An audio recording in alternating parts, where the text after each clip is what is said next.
You have to worry about a lot of things that could go wrong, which, I always lived life, spent 99% in the 1% of the things that could go wrong. So explains a lot of my unhappiness all the time.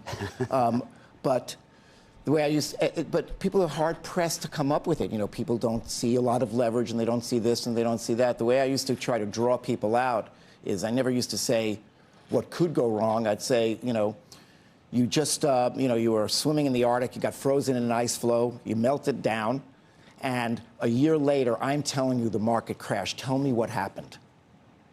And then people could come out and say the likeliest things that probably could have happened.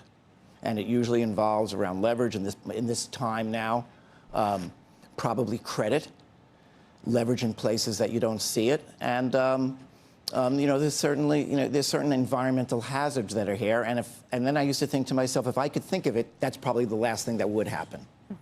But I look at credit spreads being so narrow, so much money going to private credit, people trying to goose their returns a little bit by leveraging up in kind of odd ways, at the portfolio level or other levels. Right. And so, leverage starts to think in. I think of the places where this is being done. A lot of these assets are being put into insurance companies where people are people kind of assured because the long-term, they're investing premia for longer-term liabilities. But if I were an insurance regulator at some point, I might say, are those assets really worth what you say they're worth? And are they going to come? Is it going to come to pass that you'll have the money to pay your liabilities? And let's look at that and let's mark them and let's take, there are. What is going on, guys? What is going on? Good morning. Are you watching Encino, man? Wait, you can't see my screen? Good morning, good morning. It is 5:17 a.m. here where I'm at. Is the mic all right? Actually, 1 second.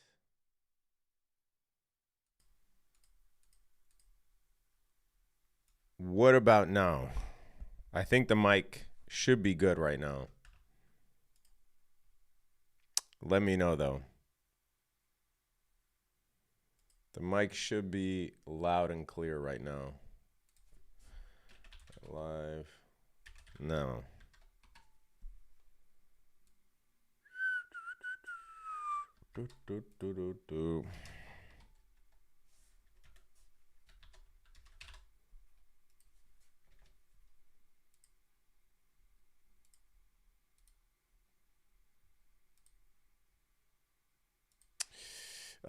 Also, Apex is having their 80% sale once again.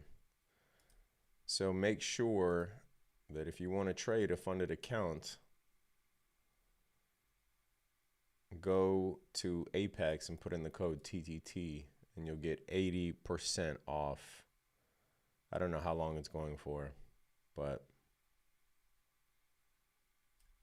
we have CPI coming up in 11 minutes. Now, one thing that's interesting is that we have not taken data high from yesterday. So this high here, let me just zoom in on one of these. This high here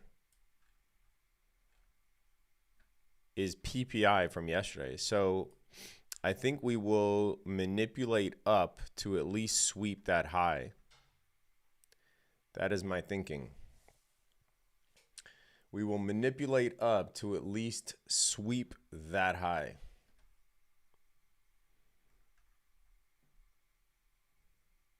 Now, one thing that's interesting is we would still have bearish divergence.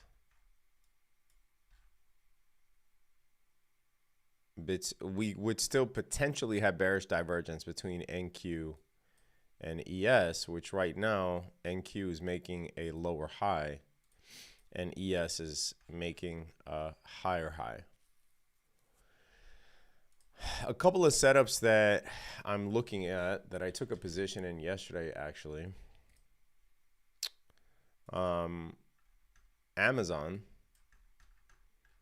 we broke out and retested this major level here in this gap, and I think Amazon gets to all-time highs at around 242.5. I'm looking for a position in Apple. If we can come down and test this weekly fair value gap.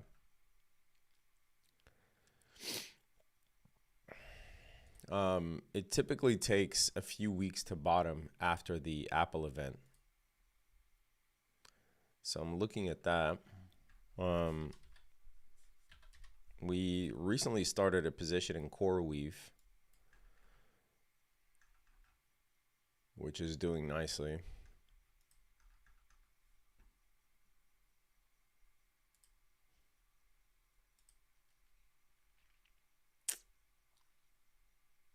Sitting on cash, kind of hoping for a dump today. Oof. I mean, unless you raised cash recently, that must be painful. And even if you dump today, look where we're at. So if we dump today, then what? We dump and we just dump like that.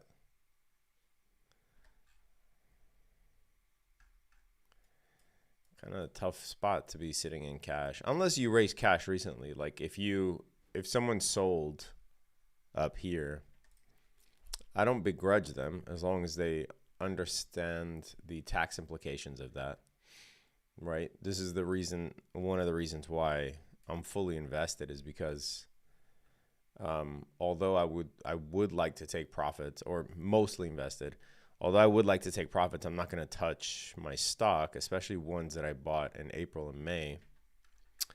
I did take profits on leveraged ETFs. I had a couple of leveraged ETFs like SOXL, TQQQ, and I did sell calls against my shares for sure. Looking to potentially sell another round of calls today. So if you go to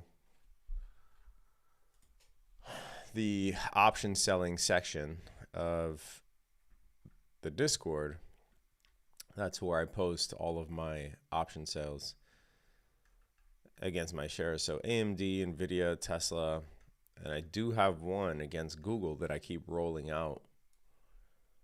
Not keep rolling out. I rolled out once, and I might likely have to roll out again to collect more premium. Don't you have tax residency in Dubai? I'm American, dude. The IRS follows you around. Doesn't matter where the fuck you're at. What is your opinion on Samsung? I would give you an opinion if I was in South Korea. Great company. I mean, I don't know.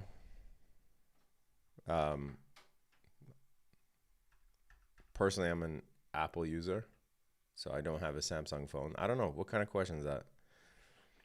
Roth IRA is tax-free. Yeah, but you want to invest in more than your...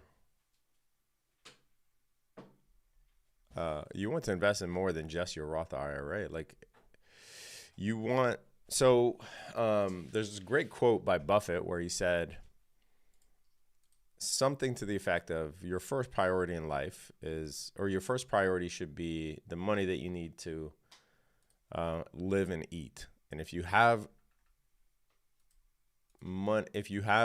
means beyond that, then your real priority is to try to make yourself comfortable. So the Roth IRA is great for when you retire, but if you have disposable income beyond that, you should probably be investing in more than just your IRA, my personal opinion. Any opinion on PayPal? Opinions, thoughts, prayers.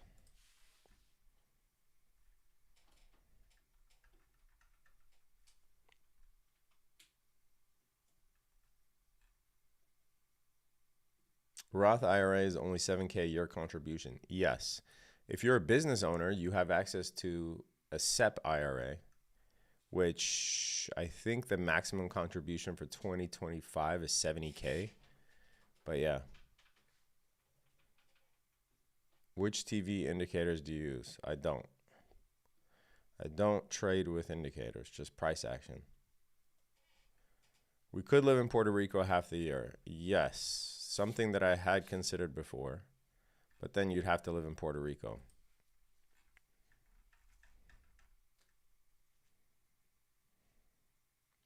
All right, we are 4 minutes, T-minus 4 minutes from CPI. Now, PPI came in yesterday much lower than expected.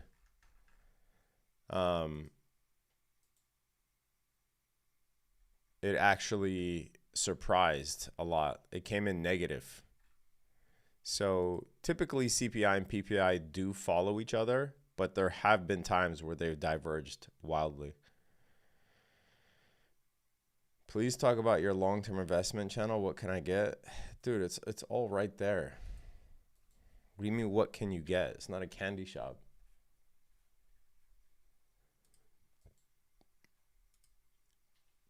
It's all explained right here.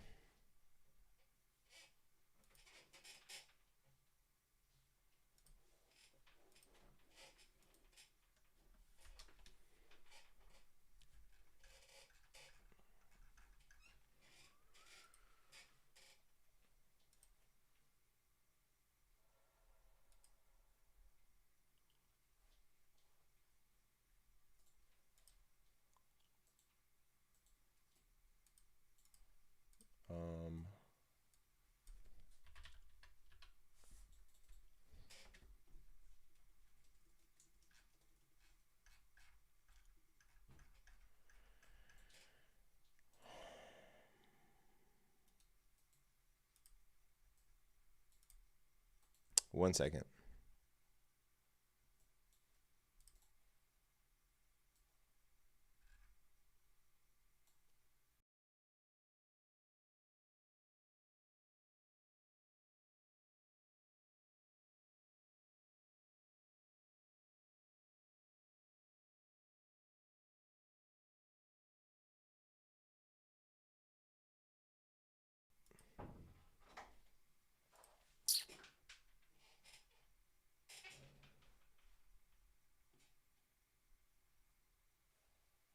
Can you do a walkthrough? Yeah, I'll do a walkthrough. But we have CPI coming in 2 minutes.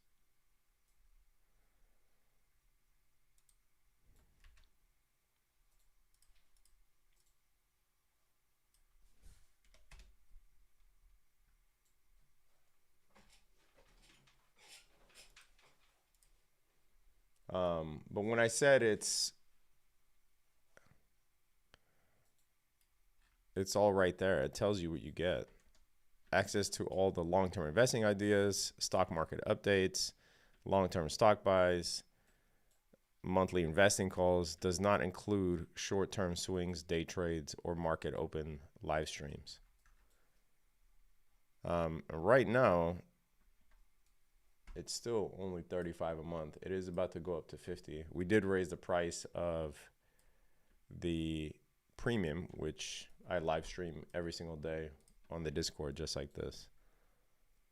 But we have not yet raised the price on the investing. It is coming though. And we will be doing the investing call this Sunday. Times. And it's terrible. The problem is, you know, big country, 150 million people are going to get wackos. Yeah. And it doesn't mean we're necessarily going down the tubes, but, you know, we have to take, you have to watch out for, you know, if a very small percentage applied to a very big number, you can get plenty of wackos. Yeah. We're going to, we have breaking news now coming up too. Lloyd, thank you the market is very open. much. Good to see you guys, coming in. and congratulations really on your anniversary. Great. Thank you. Really great to see you. Thank you. Long time. Well. Friends Steve Leisman and Rick Santelli are here for what we should get on time, and that is the CPI. Rick, you got it? Or Steve? Up 0.4% versus an estimate of 0.3%. Real earnings minus 0.1%. Obviously, the inflation number's taking that off. Let's see what we got here. Year over year, headline 2.9%, right in line. Ex-food and energy, 3.1%, right in line, no adjustment to the prior number. But the one thing is the headline, the core at 0.3 is exactly in line with estimates. Let's see what else we have here, unadjusted. That's all I have right now, Joe. Food was up 0.5%, so some pressure there. Food 0.4%, owner's equivalent rent 0.4. A little bit of pressure right there. I don't have the actual table yet, but I'll get that in a second. Taking a look, see if the bond market is reacting. These people are not prepared at all. For one, this is not Rick Santelli, and they don't even have the screens up. 10-year at 4.01, so that's actually down a bit on this number. Yeah, pretty big decline. I think market's seeing essentially, Joe, this inflation numbers in line with expectations. Okay. The key here, and I'll dig into the numbers, I expect to find tariff inflation in there. The key all along, the main risk to all of this was it going to spread to other things? That does not appear to be the case. That was the risk that held the Fed back. We can argue, did it make sense for the Fed to guard against that kind of risk? Is this a big moment, Rick? Is that 263,000? Seeing on initial jobless claims? I didn't see that, Rick. Yeah, 263,000. That is the news of the morning. We haven't been above 250,000 since October of 24. This dude was in the back taking a shit, and so they had to cover for him. In June of 23, to find a higher number, you're back to October of 21. To me, that's the biggie. We're talking about, is the Fed fund futures market going to potentially price in 50? That is your catalyst to actually get there. To price in 50. Where's the 10-year, Steve? I was thinking we might get a 3 handle. 10-year coming up. 4. That's what the market's reacting to. Exactly, not 4. the inflation number. Exactly, 4. We're waiting for that under 4 number. Your buddies in Chicago, yeah, listen, who have the calls on that part, right? On the 4th of what was it, April, when we had our 3.99 yield close, the low close for the year for 10s in Chicago, everybody was betting that we were going to spend a lot more time under 4%. I took the other side of that. I think debt and deficits matter. I think the yield curves matters. So I still say, even if we close, and it's based on a close, and a weekly close is your highest priority from a technical perspective. And once we get that, I think if I was a trader, I'd probably still end up fading it. I think if the Fed cuts 50, the yield curve steepens 25. I still think 10s are going to be there, and they're going to be stubborn. It makes me upset when I see everybody talking about 30-year bonds. 30-year bonds haven't been the biggie in over 20 years. And just because the UK and the Japanese, they trade those things by appointment, it gets distorted. Arbitrage keeps it in line. But you want to watch the 30s versus 10s spread, 5s versus 10s, the fight, the knob, because the steeper these get historically, the more that tells me that the premium in between these maturities is going to keep getting wider and wider. Rick, I want to just cut you off for a second because I want everybody to take a bit of a chill pill here on this jobless claims number. I'm trying to run it down. There was a spike of 15,000 in Texas, and I don't know why that is. It could have been some kind of special sort of thing it could have been in local education or something like that. But if you back that out, it looks a little less drastic. Traders don't like backing anything out of the garage. They look at everything in there, whether you have jalopies or limousines. It is what it is. These numbers have never been accurate, and I think that they're going to pay a lot more attention. That's what I was going to ask. These numbers, the revisions that we've seen, how much attention do you pay to this the first go-around? Our Treasury Secretary really kind of nailed it, and it made me a little nervous because basically he said it's not about maybe tweaking how we do the numbers. It's now becoming a case for how do we need to reform the Fed, and his logic is almost very hard to refute. If they're data dependent and the data is horrible, then maybe we do owe the markets more of a cut. I'm still an inflation hawk, but to see these numbers, especially on the producer side with no pass-through, I think a 50 is almost called for. And believe me, I'm not in the camp. Listen, I'm not going to be auditioning to be Fed chief, okay? So I'm not going to tell people, yeah, if Fed needs to cut.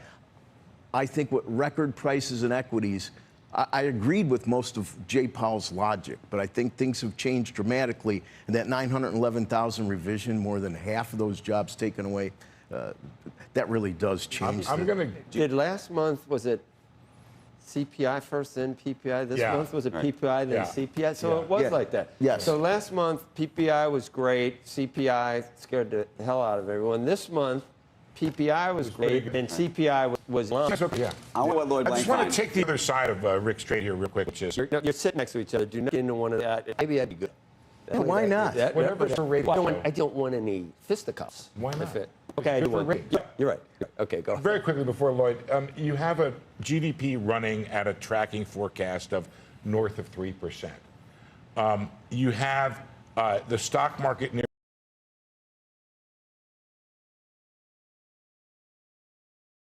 all-time highs. At all-time highs. Or at all-time highs, at or near. I get that the Fed can come down because it's restrictive, and there is not necessarily a reason to remain restrictive. There we go, a big bump, by the way, in the probability of the second cut, more confidence in the third cut this year. Wow. And I'm good with that. The question becomes, how far down should it go? How far from neutral is the Fed? It's because there's a huge Who debate. the heck knows what neutral is? Let me finish, Rick. There's a huge debate about what the right break-even rate is for this job market, given what's happened to immigration. All right, so it's funny. There was a bit of a delay there.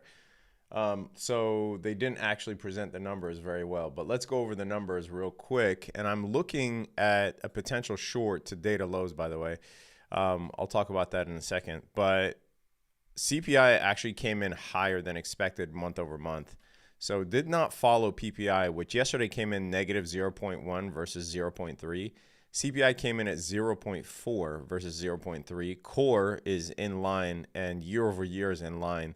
But unemployment claims much hotter than expected. Once again, another round of bad jobs data. 263,000 jobless claims versus 235,000. And tomorrow we have consumer sentiment. Not really any more news for the day except for 30-year bond auction at 1, but that's not red folder.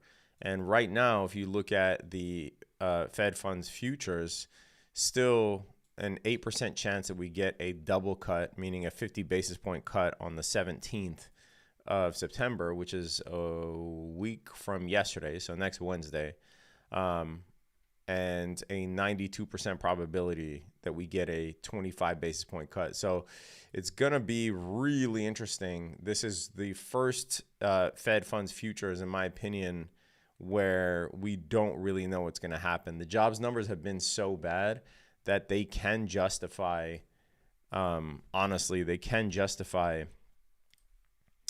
a 50 basis point cut, right? Especially because we got that big jobs revisions number. Wait, this looks different. We got the big jobs revisions number. Jobs were revised down by almost 1 million jobs. So I think they can justify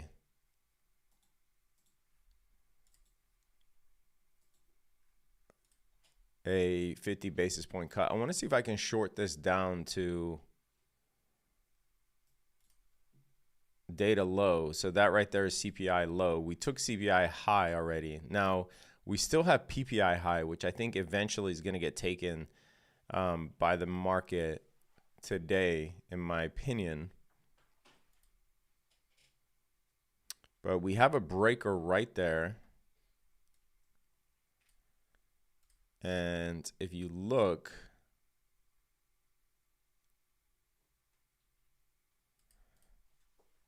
at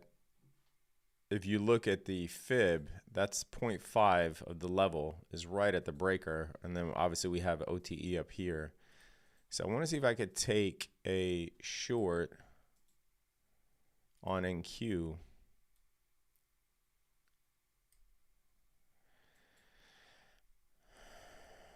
Down to data low.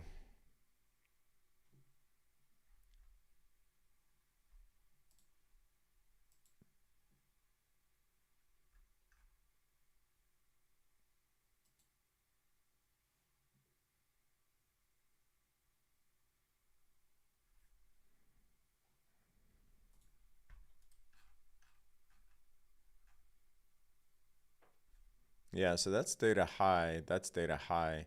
I'm going to take it with MNQ here.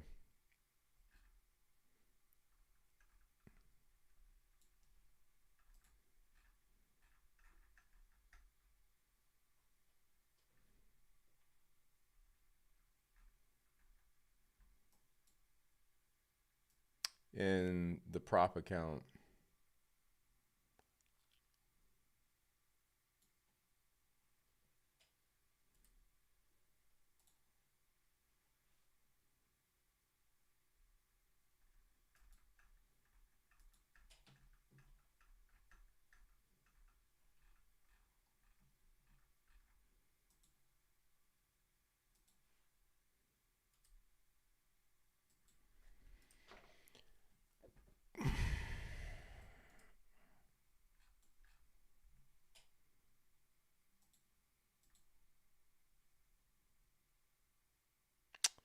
The only thing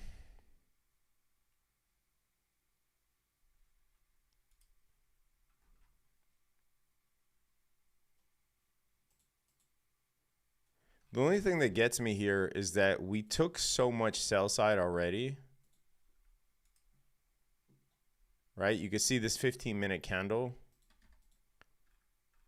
below these equal lows, below London low into this imbalance.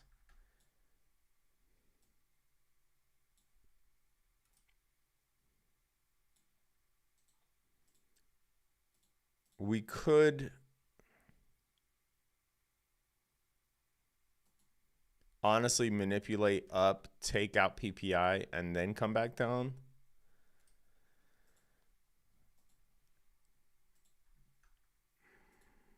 So it is 8:42.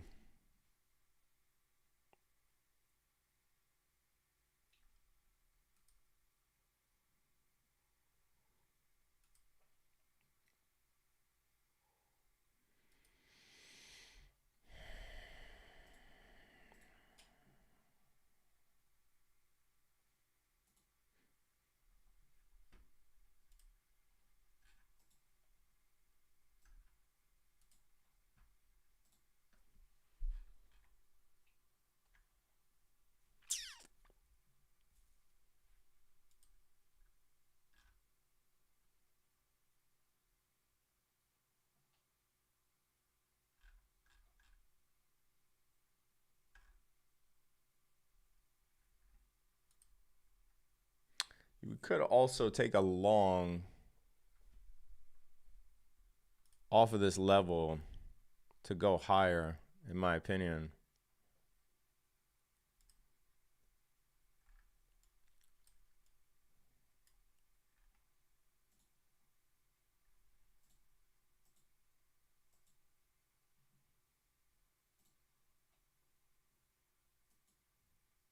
But this would be more of a scalp.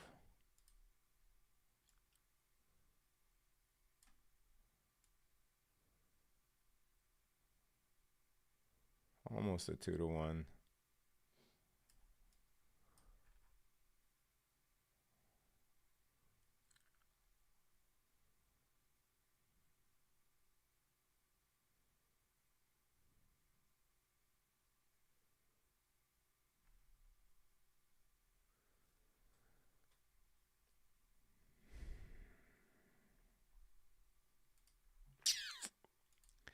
I would rather see how this resolves here. I did take the scalp long just because I think I'm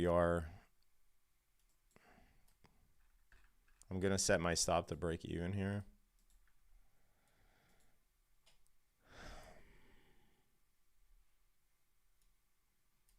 That right there is where I wanted to short.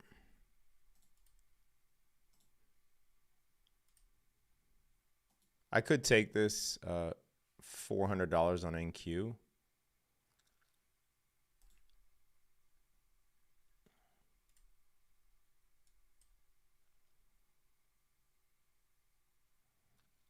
Let's see if we can get to OTE. My stop is at break even, so I don't care. But I want to see if we get like I said, there is a chance that we continue higher and take PPI first. That's the thing, when it comes to data days, you don't know whether data highs or data lows will be taken that same day. You know at least one of them will, right? It's very rare. Actually, I don't even remember a time where neither data high nor data low has been taken, right? So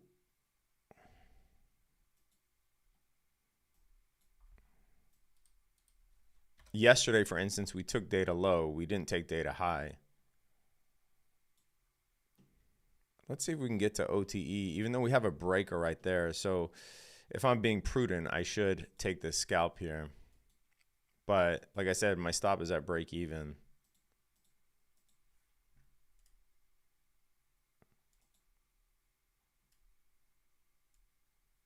Order filled.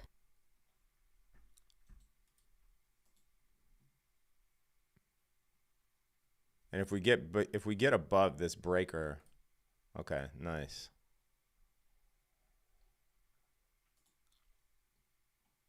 Keep going.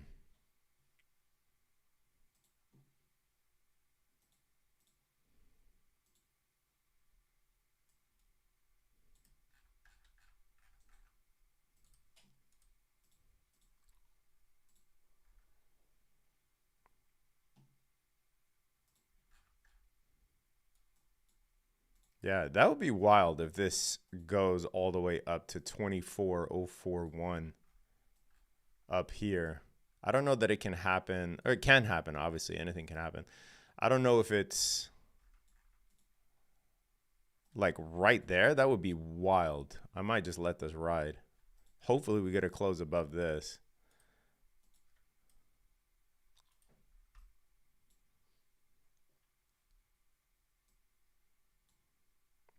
Let's see what ES does as well. ES at 830 here. 830 coming up for NQ.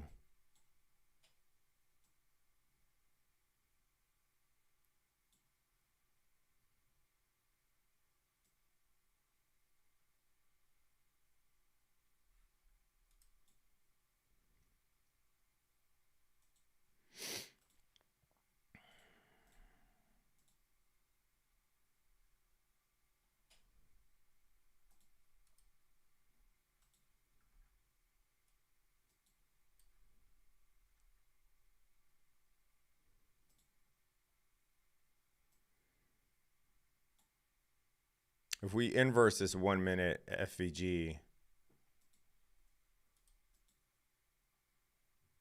and I'm going to take profits here.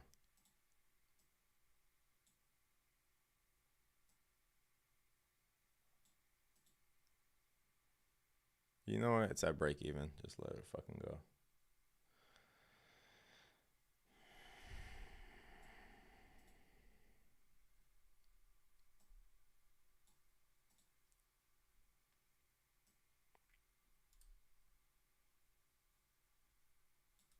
Order filled.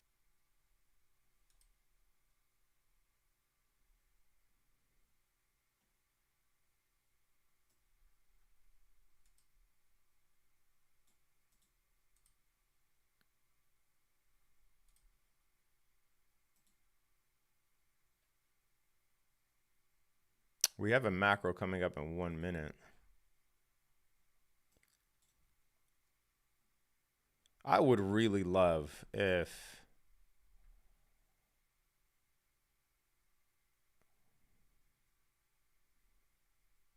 we got to yesterday's PPI high.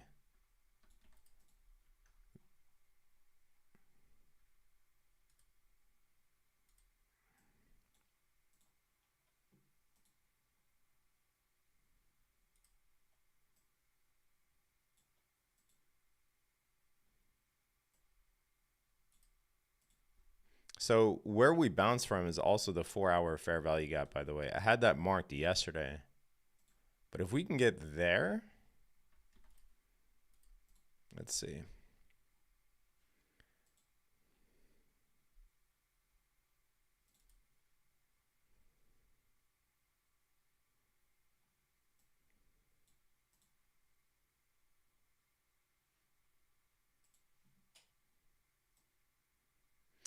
Yeah, I would love to see like a slow grind higher until we get to market open is obviously 9:30, but until we get to the 10 a.m. macro, which would then potentially pose a reversal play. That would be ideal.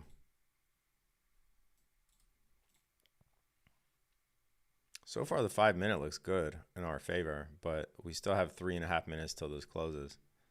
ES looks strong too, which is good that it's coming along for the ride. So if you look at this, we manipulated down into that 4-hour fair value gap and are now grinding higher. And we already took CPI high. So my main focus after this is PPI high, which is around 24,041, which would be very nice.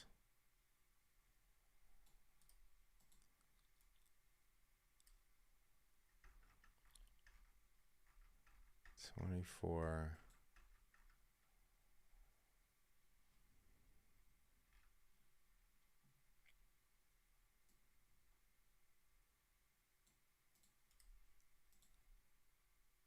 So that would be about $2,700 per contract.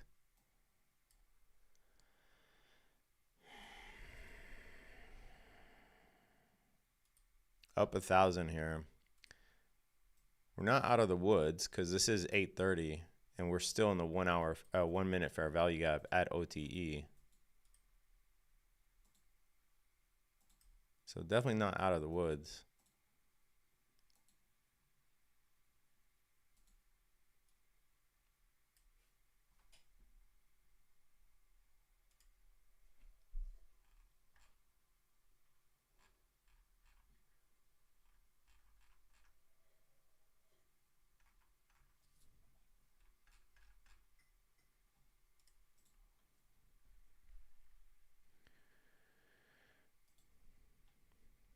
Come on. Don't get stuck here, please. Just grind, slow grind higher. Once the market opens, we'll take a look at stocks, but right now it's futures time.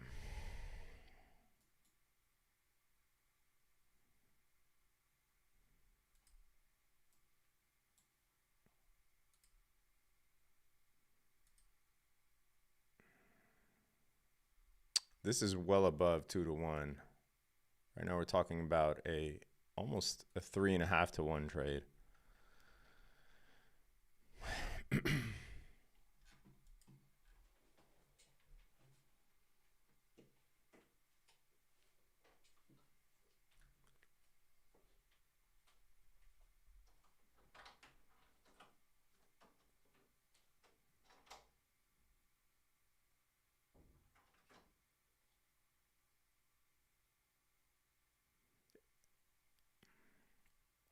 And hopefully if we grind higher, then I think we can add a contract. But this high is going to be pivotal. And I may just bank this here and trade the retrace. I don't know. It depends. So if ES takes out this high and NQ doesn't, or if NQ takes out this high and ES doesn't, I might consider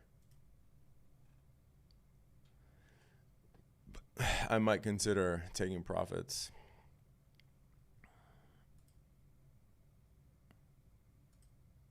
I don't like that we're getting rejected at 8:30.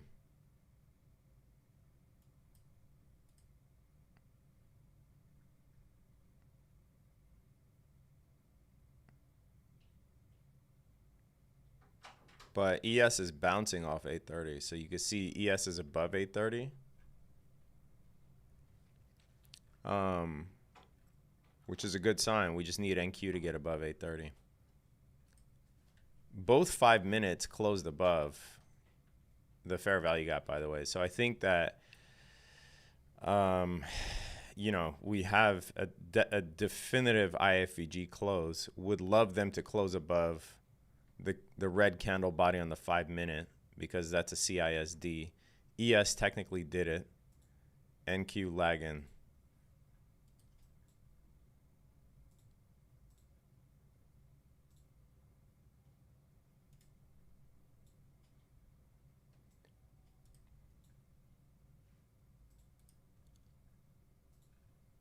What's going on with Lulu? Why would you be interested in a stock like Lulu? I'm very curious. And please don't tell me it was high and now it's low.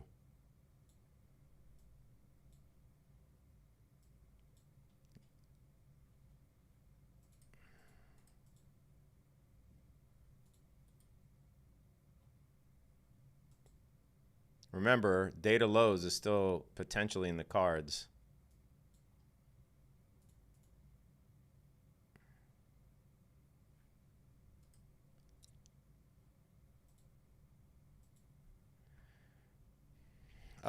Lulu, in my opinion, is in a terrible space.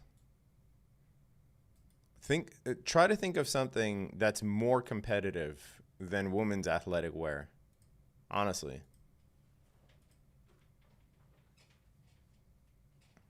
Between Nike, Alu, Athleta, I don't know. How many brands are there? 1 million? What's the competitive advantage that Lulu has in that landscape? And why would you want to be invested in a stock like that? Like, everyone has their own investing style, right? If you don't have an investing style and all you think about is, this was high, now it's low, that's not value investing. In my opinion,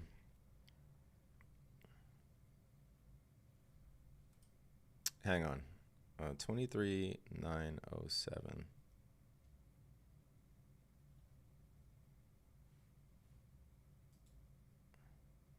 I want to get above this so I can add contracts, but the fact that we closed above the 5-minute makes me feel better. All right, in my opinion,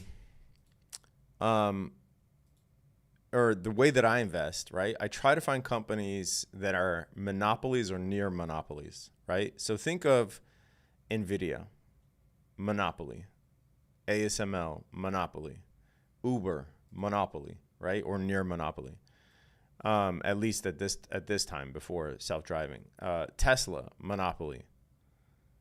Not in terms of, obviously you could buy any car you like. So if you're just looking at the car business, it's not a monopoly. But if you're looking at full self-driving and buying a car that has full self-driving, Tesla right now, at least in the US, is a monopoly, right? Unless you live in China and you have access to one of those cars. Apple, near monopoly, right? These are the types of companies that will do you a lot better than investing in something that has such a competitive landscape. So Lulu, in my opinion, is so saturated and there are so many good products that are coming out. And I don't know if you guys, if you guys are on the younger side or older side, but younger people are not spending money like that on stuff, right? They're going to no label brands. What do they call those? Me and my girl were just talking about this the other day. Fast fashion, right? Stuff like Primark. It's such in my opinion, it's a very tough place to make money. Now, you might love the company, you might love the products, all good. I'm just saying, as an investor, do I want to invest in a company that is in a water full of sharks? No. I want to invest in a company that is the shark in a water full of guppies. So I hope that makes sense. And that's just my opinion. I'm not the end all be all of investing, but you asked me, so.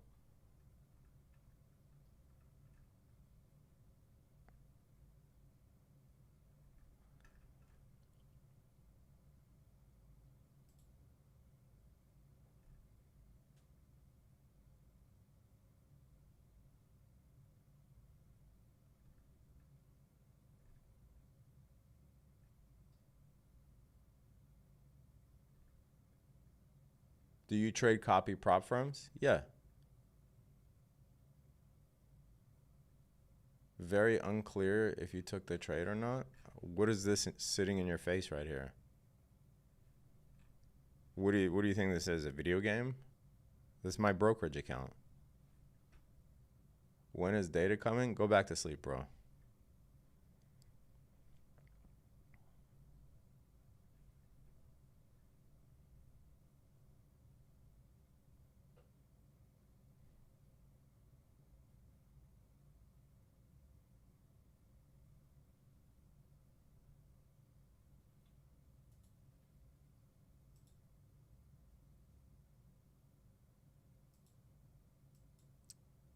Is Amazon a monopoly? I bought it at 210 and questioning its viability. So why would you buy it? Yes, Amazon is a monopoly in a lot of spaces. But why would you buy it?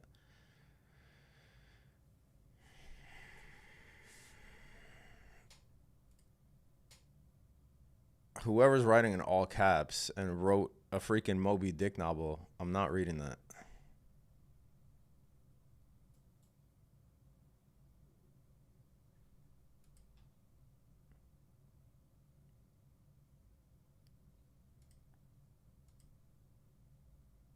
Come on.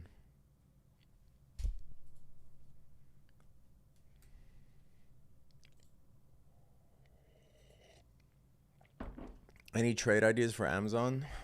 Yeah, this was one that I sent out yesterday in the group. To me, this is a pretty easy trade idea. But also the market is not open. So if you're asking me to trade Amazon now, wait until the market opens. Dude, why are you so mean? Name one mean thing that I said. The guy is asking, when is the data coming out? And I told him to go back to sleep because I thought it was better for him. I thought it was, based on his question, I thought he would be much better off getting more sleep. It's from a place of care.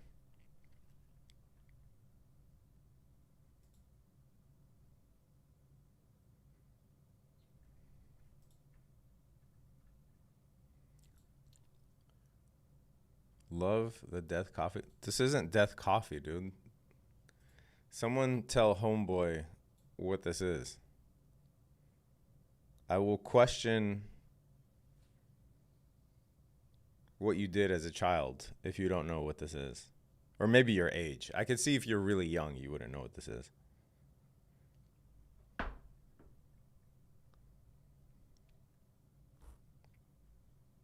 But if you're at least in your mid-30s and above, and you don't know what this is, then you were probably playing with Barbies as a boy, which is fine. But no, this is not death coffee.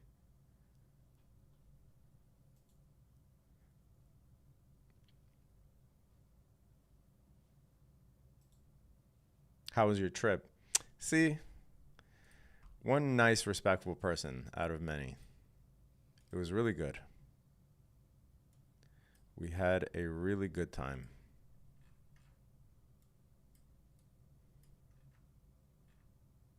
All right, we're stuck at 8:30 here, which I still think we go. Hang on, let me see something. 5 minute, rejected off 8:30. Think we come all the way back down? Yes, that could be a proposition here. I want to see ES bounce off 8:30 and not close below this. But if we get a CISD,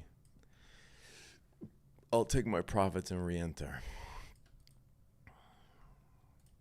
So that right there would constitute a CISD on the 2 minute. Otherwise, we ball. MP3 Fitness, thank you so much for your donation.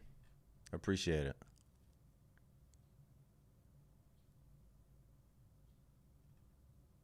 Not trying to pump. What does pump mean? Like at the gym?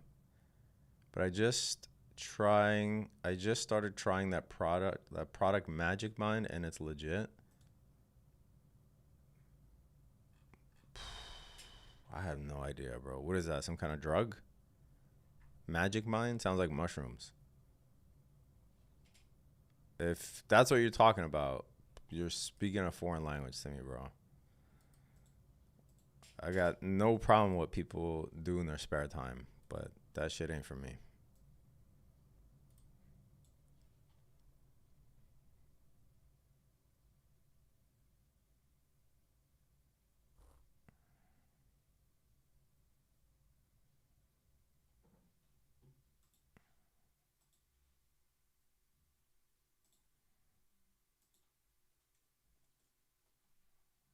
Do you play golf? I wish. But if I did start a game like golf, I would likely get very addicted to it.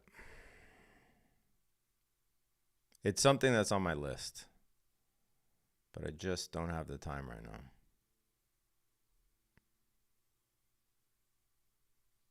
But I know for a fact I would get super addicted to it, for sure. Like that type of games of like self-mastery where, you know, it's just you. I really gravitate towards stuff like that. But it would drive me crazy. I already know it.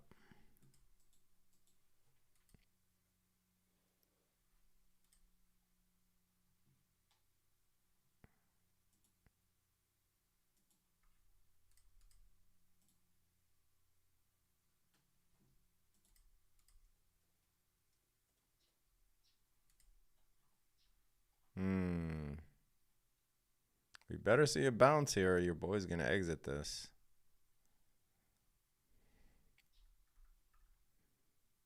Let's see what happens at this order block.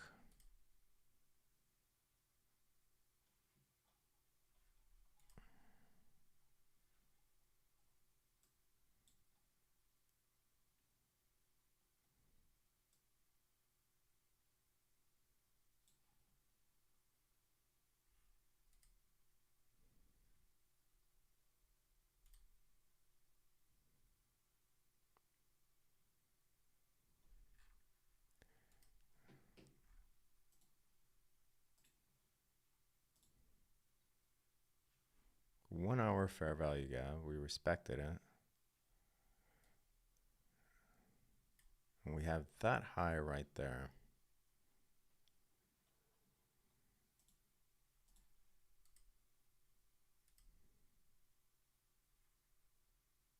Three-minute CISD.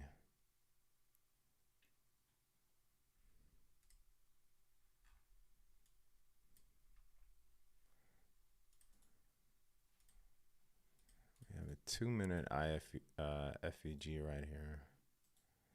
Do we respect this and get back above 830?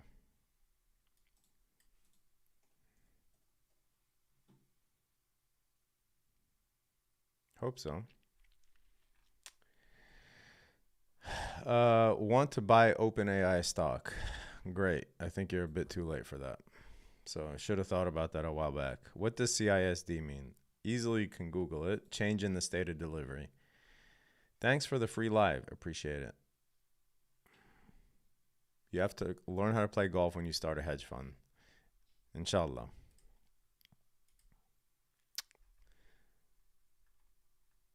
How can I invest in ChatGPT stock?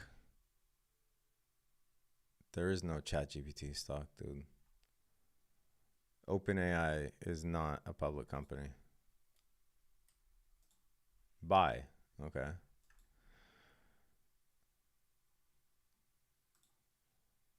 Hook up BP monitor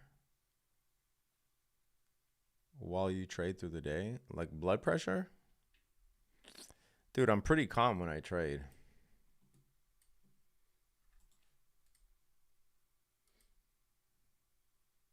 Doesn't really affect me in that psychosomatic way.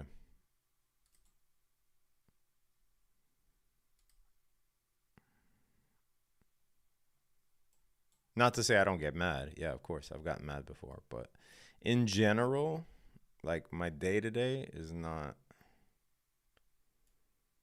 like what's going on internally is not that chaotic as it relates to trading.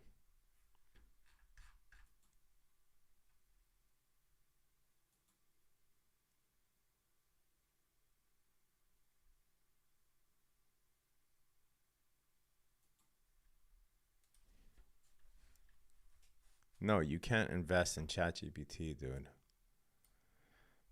OpenAI is not a public company. Yes, I mean, maybe if you're like Sequoia or some sort of venture capital, but I'm saying to buy ChatGPT stock, you can't. There's no such thing.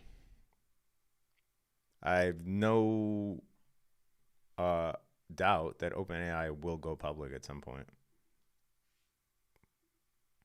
but they're just not public now.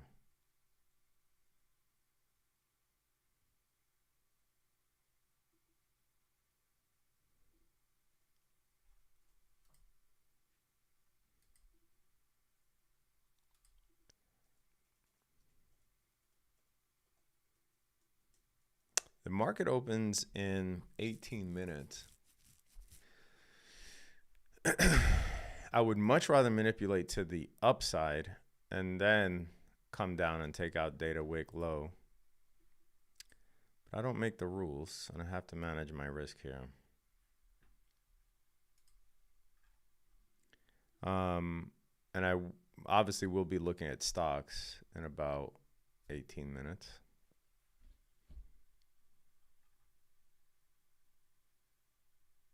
Do you suggest to buy SNPS? What is that?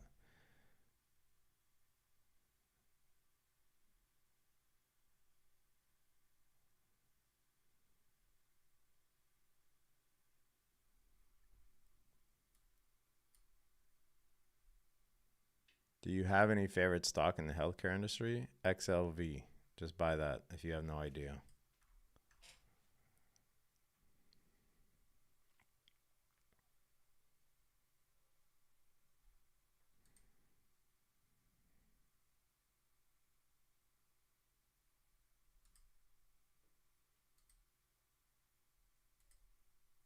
Come on, don't invert this 2-minute.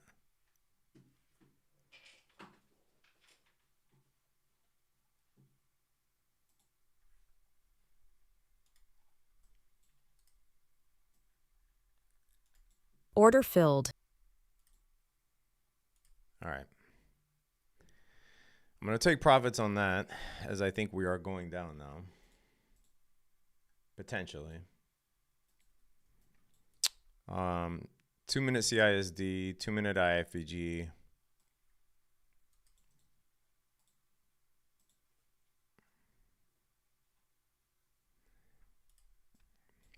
And I'll wait until after market open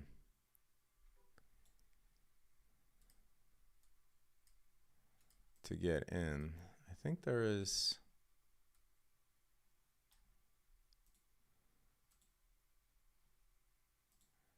I don't think this is enough confirmation yet to short.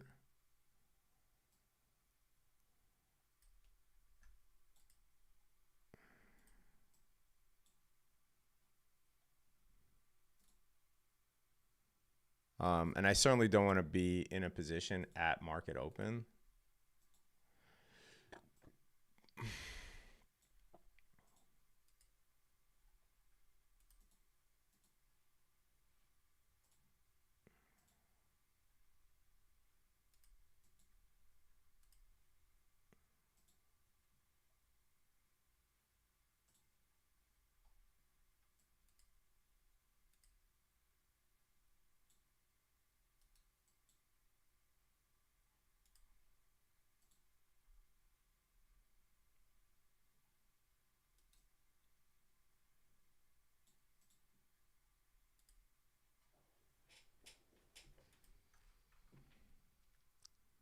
But I think a short could set up here.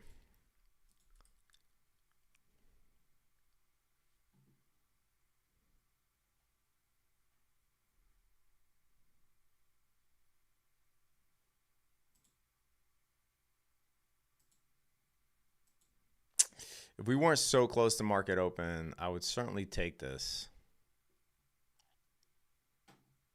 So make a determination if it's worth it for you.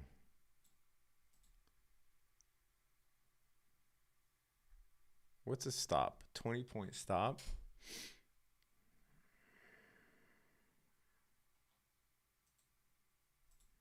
Do we have SMT? Fuck, I wish we did. If we had SMT, I would take this.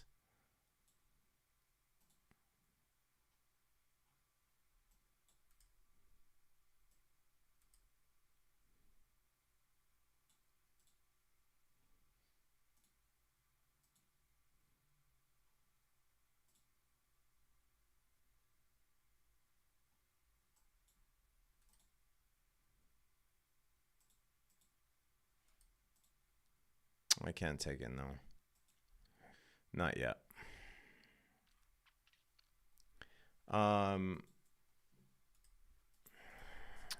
Chipotle.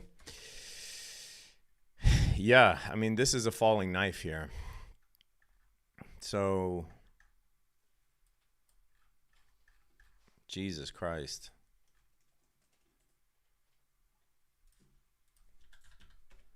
Let me take a look at its financials.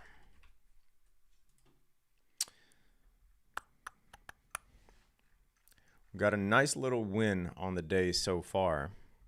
And if you want to trade live with me every day, click the link below. I go live every morning at market open, guys. Not on YouTube. God, no. But on Discord. Still expensive, to be honest. It's okay. If a company's expensive, it's fine as long as they're growing. And I think their growth has slowed quite a bit. So they're still trading at a 34 multiple.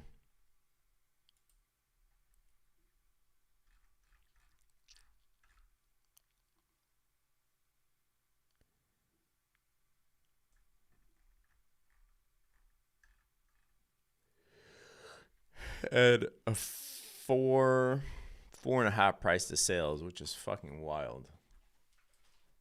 I think it can drop way more. I think Chipotle, and I think it broke a long-term trend here.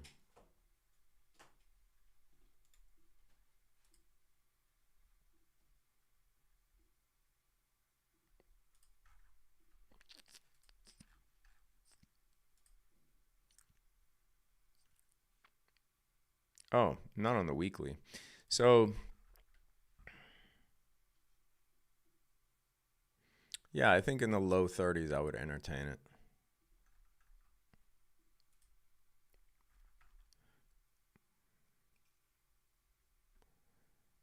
I think I would entertain it in the low 30s. Definitely not entertaining it now. Now, this is actually a fractal, meaning it's done this before.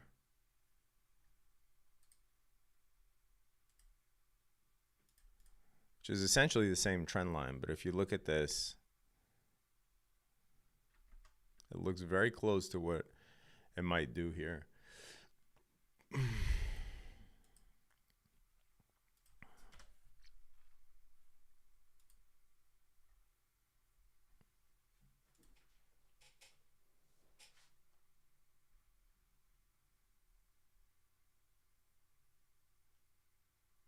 Order filled.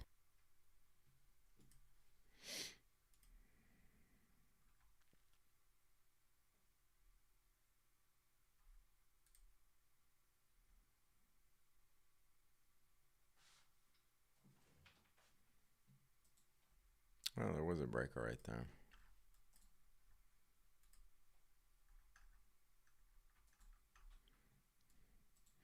$10 minutes until market open. We will find another trade.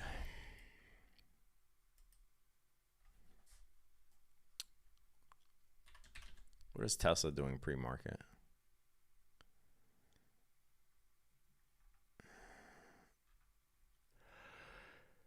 Heading for that 367. Wonder if we get there today. I think Tesla will have a big day today. Or have a wide range today, I should say. So I'm very curious what happens at Tesla.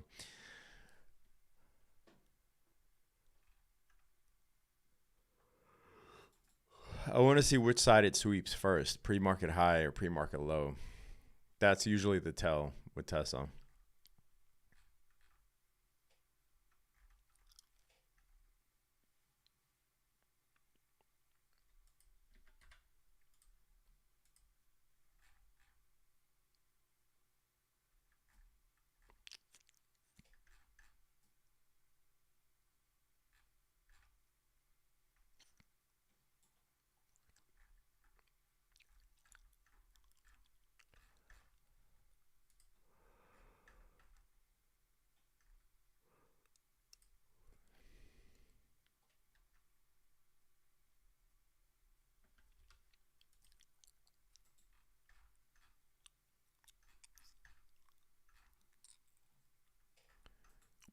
If the Fed cuts by 50 basis points, I think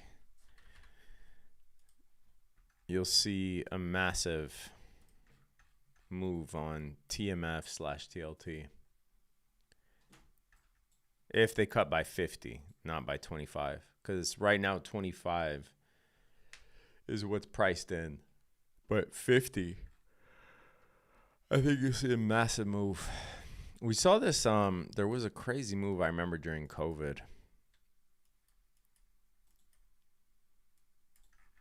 When they slammed rates in March.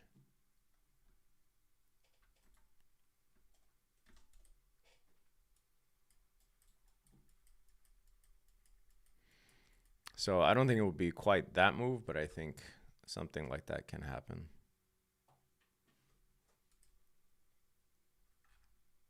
Okay. We're just now consolidating here.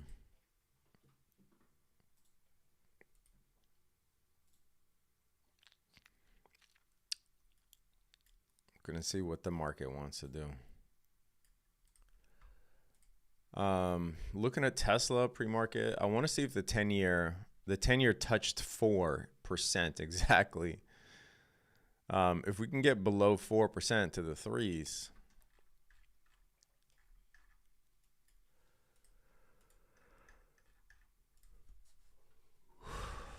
that'll be great.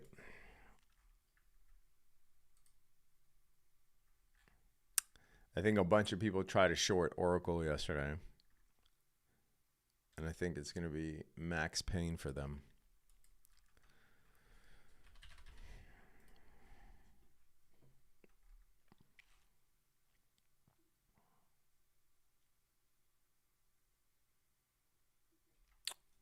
I might entertain a Palantir short.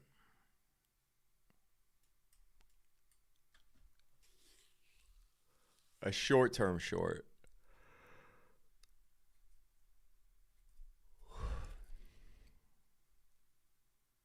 Back to like the low 140s. I'm going to look at that today.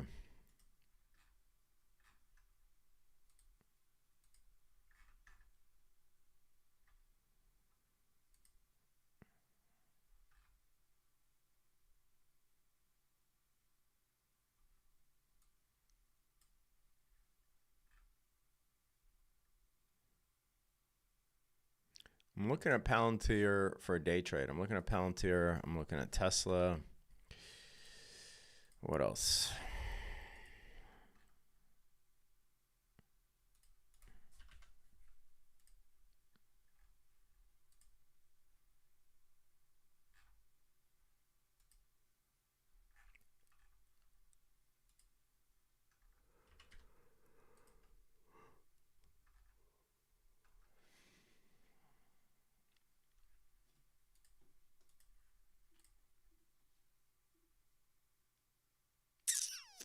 I wonder if we get a short on gold.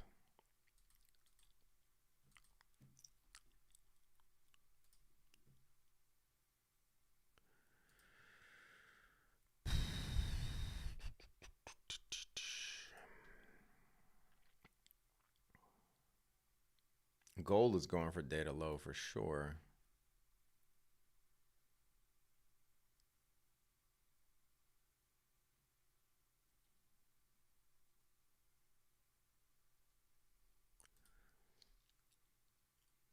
Oh man.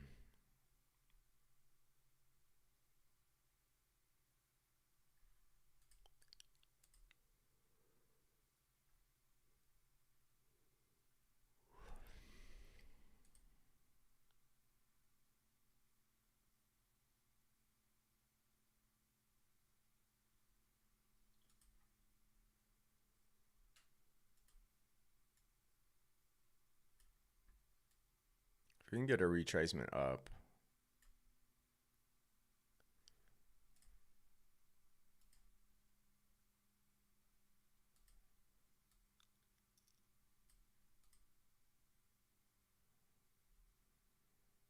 I might take this short on gold.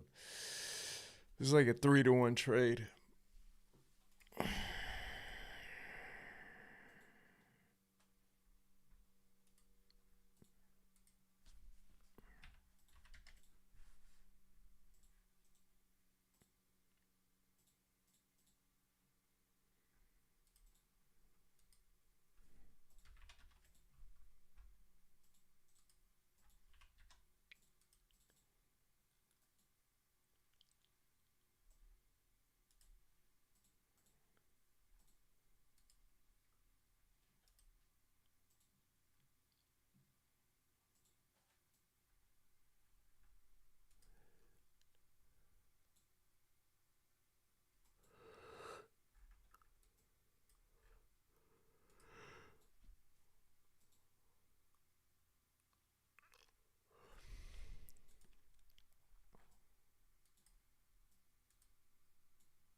I wonder if we get SMT divergence between ES and NQ here.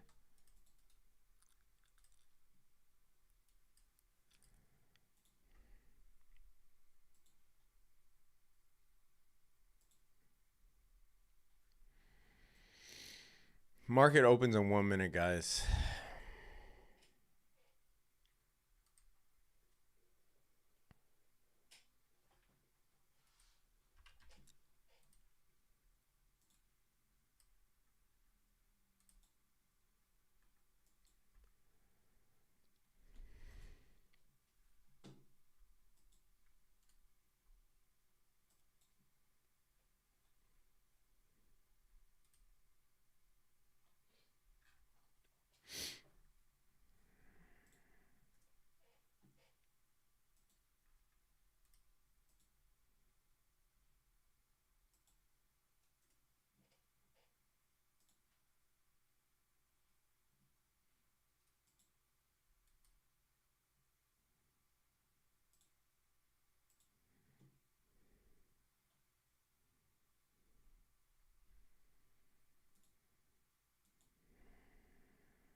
So ES is still stuck. NQ took that high.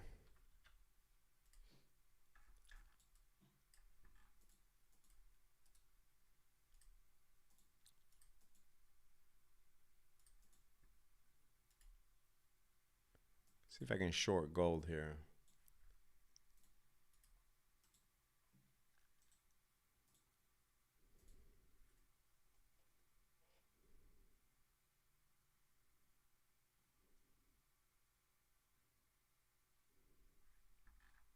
Down to data low.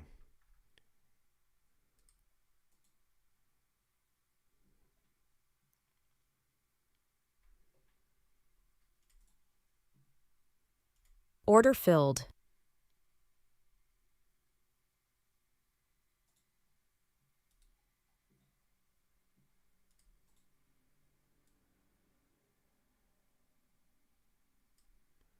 This will be my second trade of the day.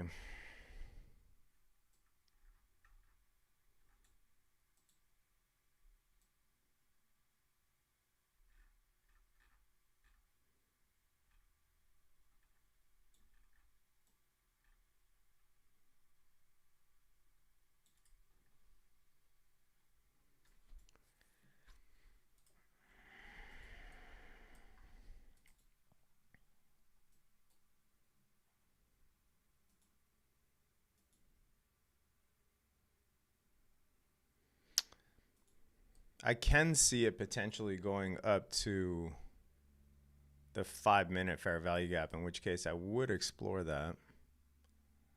But would much rather just reject from here at OTE back down to data low. This is a 3-to-1 trade, so I like the risk to reward here.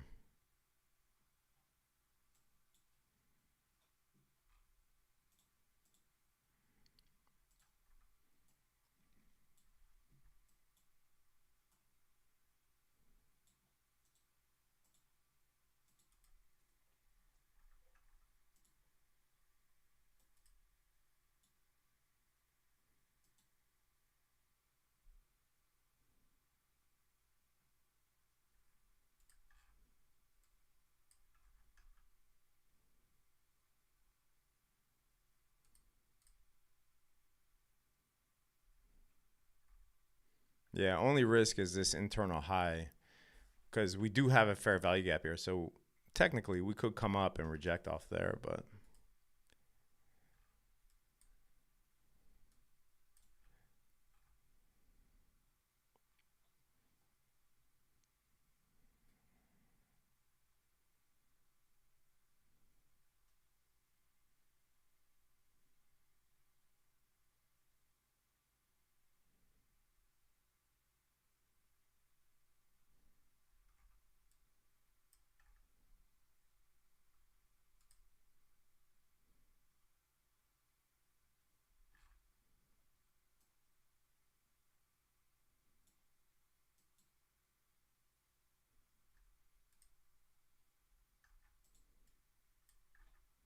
and I'm already up on the day, so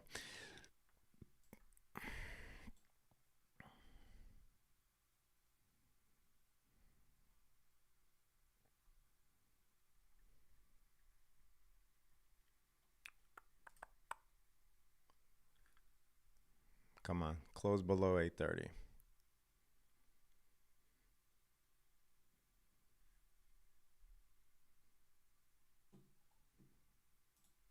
Nice.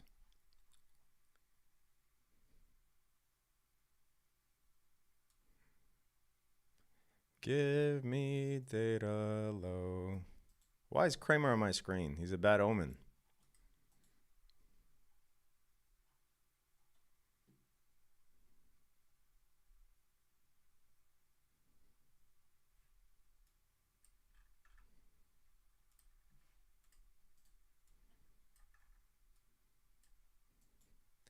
Can we get 1,200 out of this?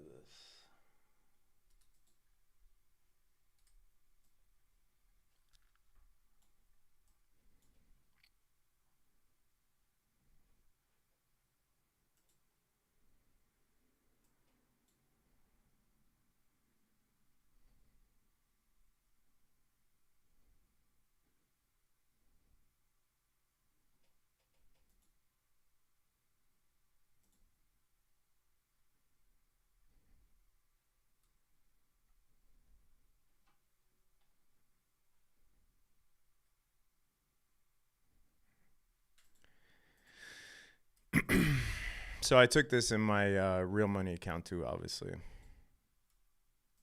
3651.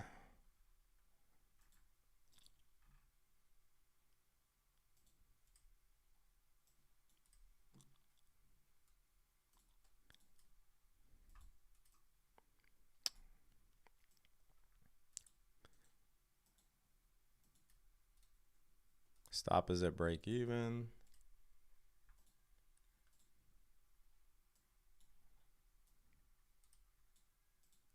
Don't fuck me.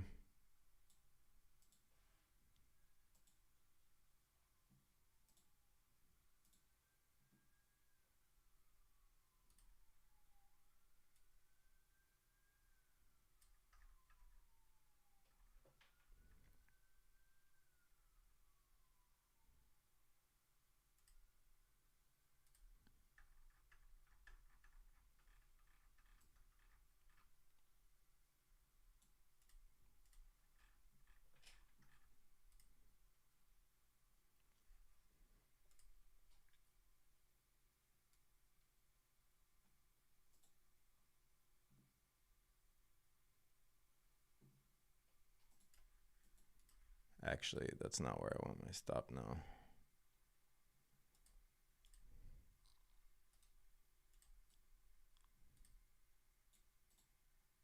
I want it there.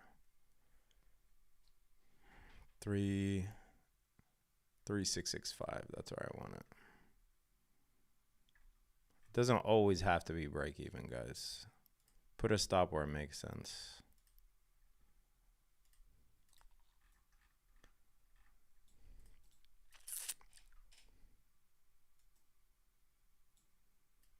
Come on, give me data low.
I don't like to close above 930, but it is only a 1 minute candle.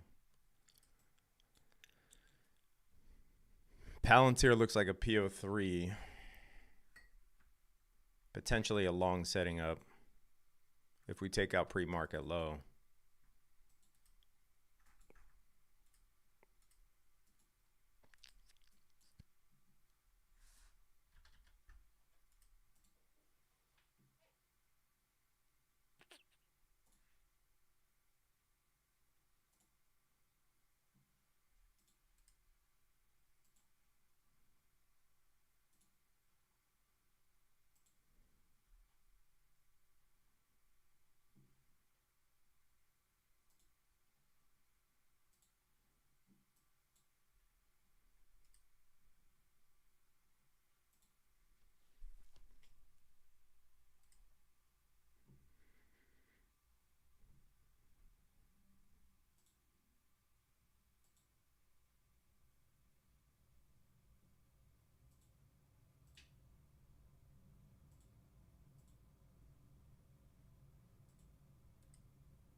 Don't be a cuck.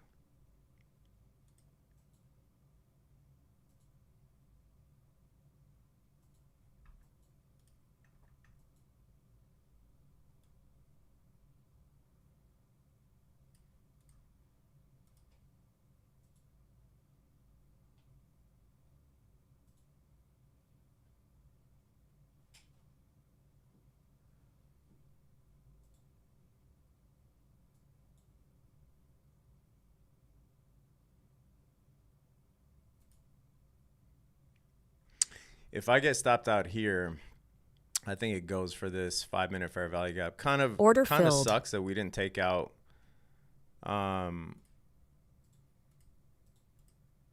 data low first, but I don't make the rules, folks. Let's see if I can catch it from here. At midnight. I would take this again. Still nice, up nice on the day.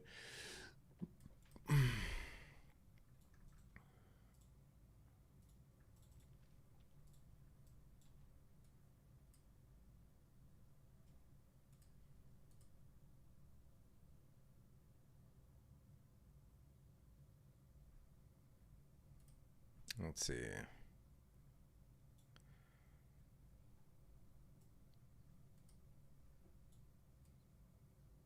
So near break even on that. I still think this is a play here.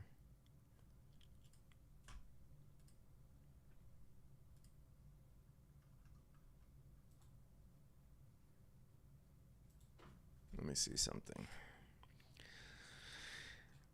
Let me just make sure I'm reading this motherfucker right.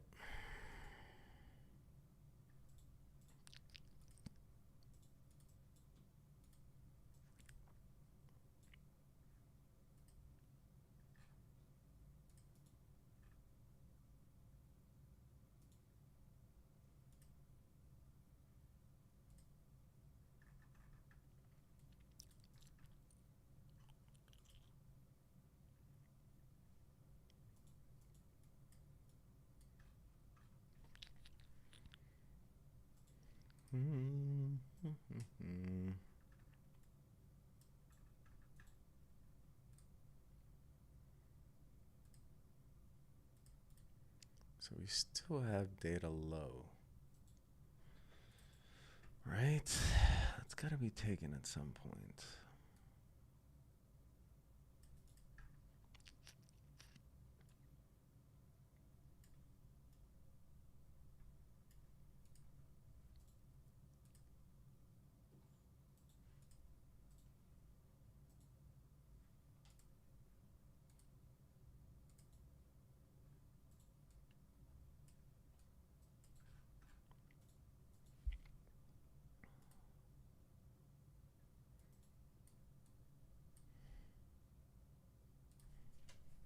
We swept that high. All right, patience.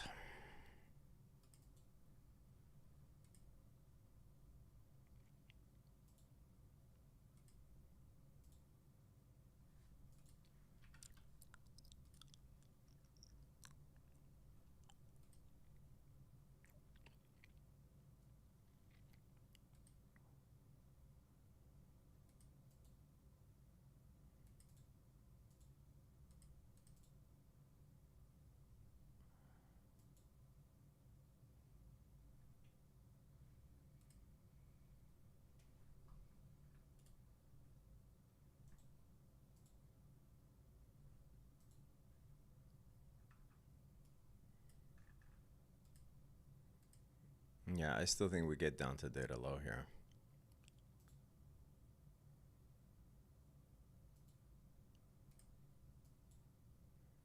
So broke even on the first attempt. I'm gonna see if I can get it.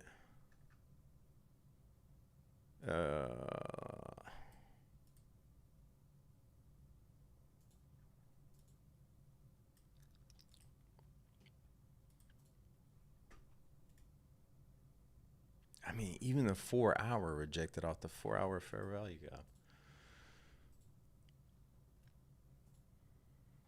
We have equal lows at data low.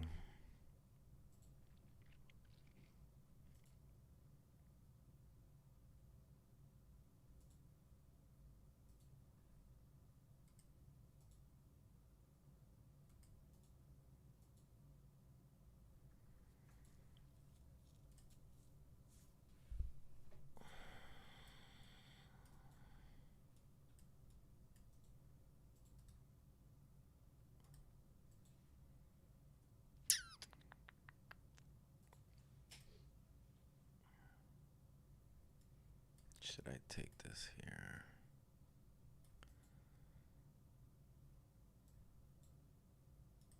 I might take it in MGC on prop. I'll take it in GC on my real money account, but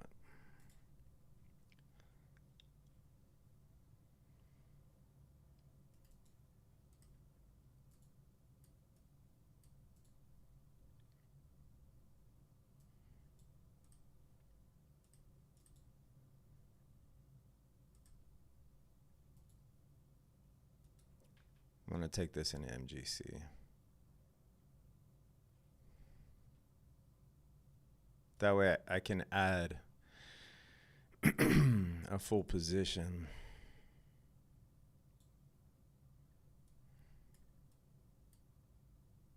If the trade is working out. But if it doesn't,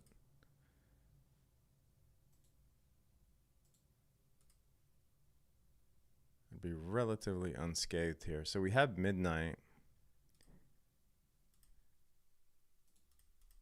BPR, data lows the draw.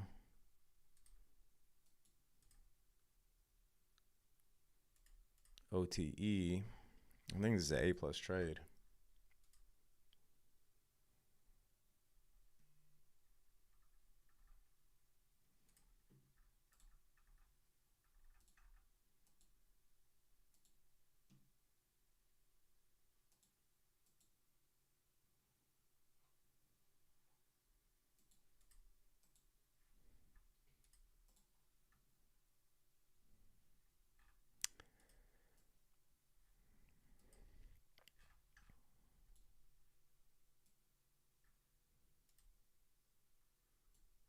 Whoops.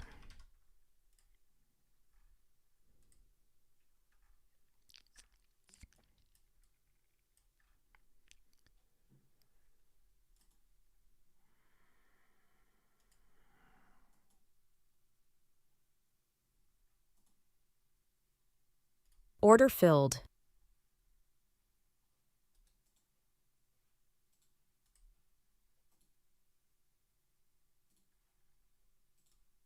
Order filled.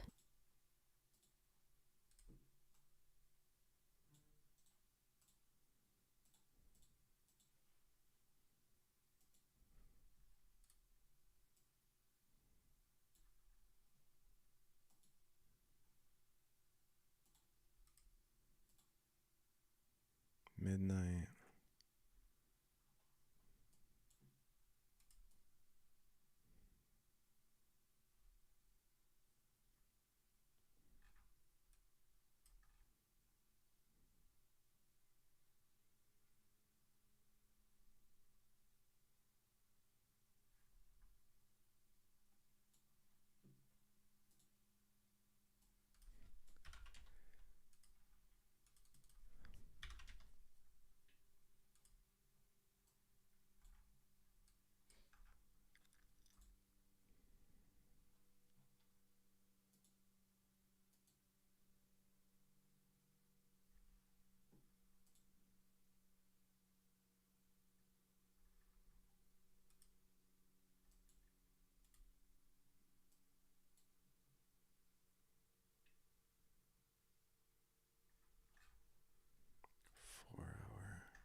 So 4 hour.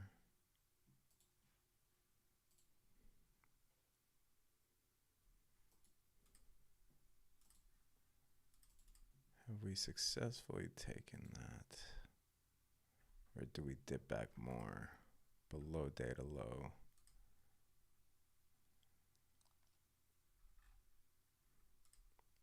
All right, we leave that be.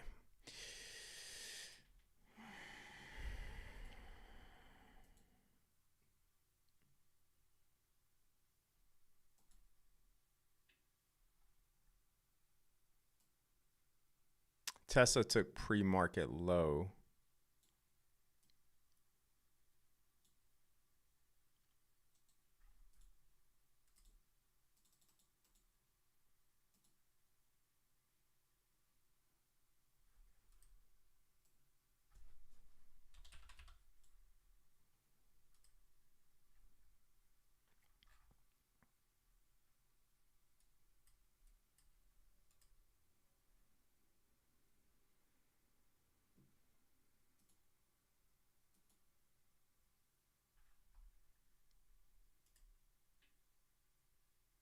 Order filled.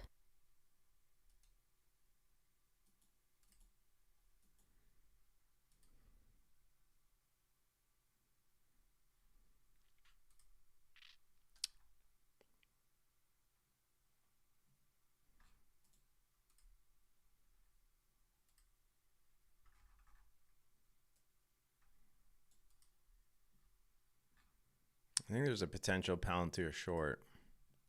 If we get back up here.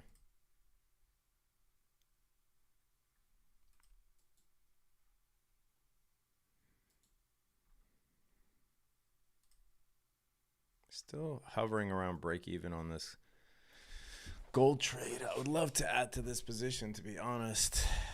But if we close above this on the 5-minute, it will definitely show strength.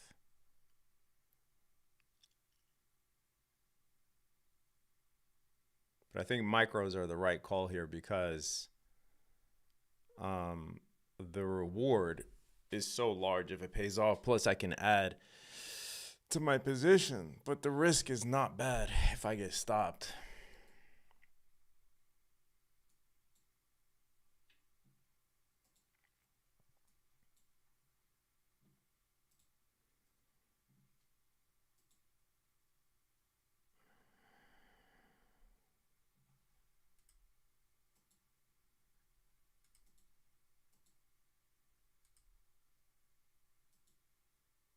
What a wonky day on NQ and ES.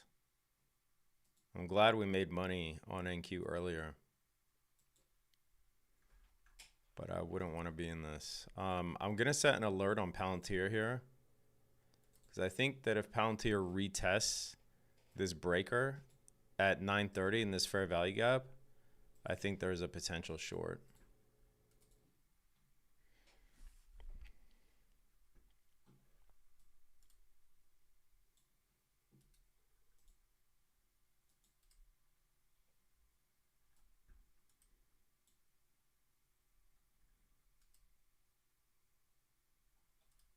Yeah, NQ really wonky here.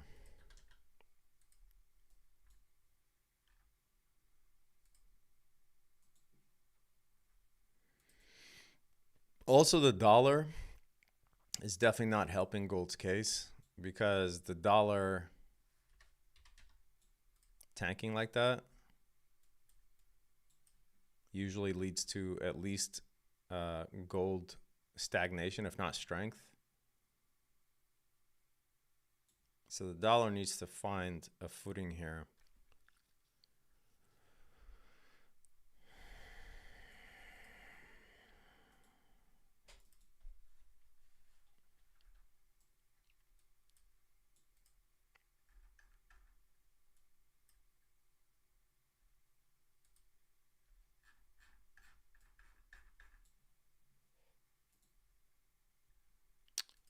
ES took PPI high.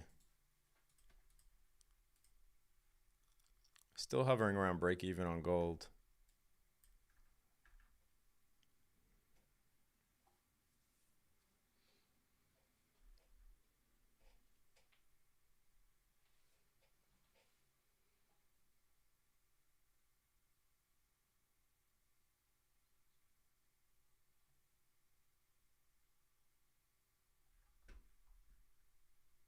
ES took PPI high, NQ didn't.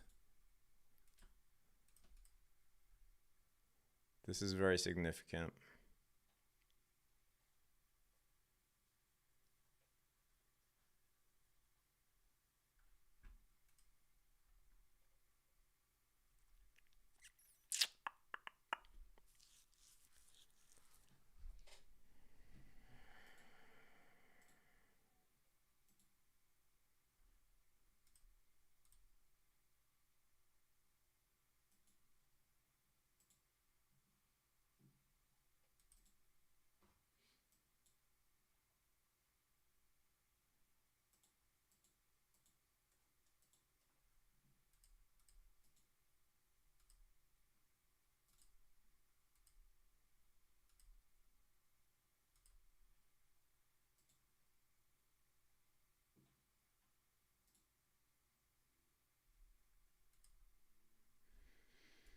I wonder if this then sets up a short on NQ.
Come on, give us a nice flush.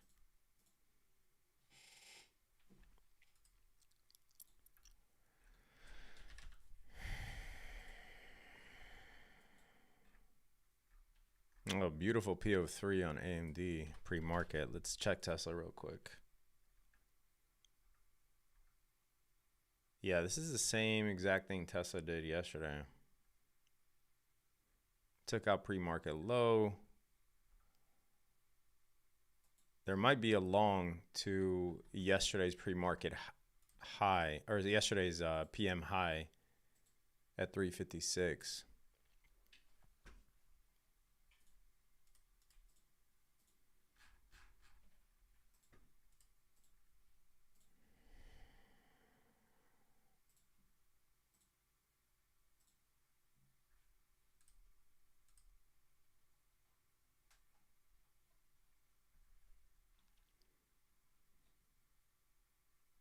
Need to close below this to make me feel comfortable here.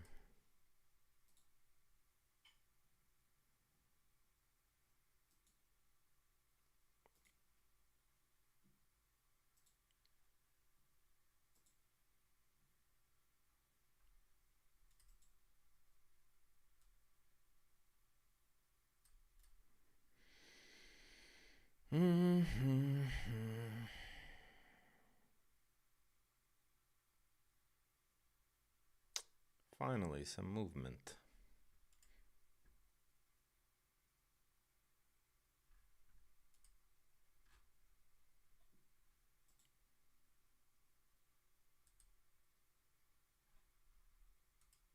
Come on, give us at least a 2-minute CISD, motherfucker.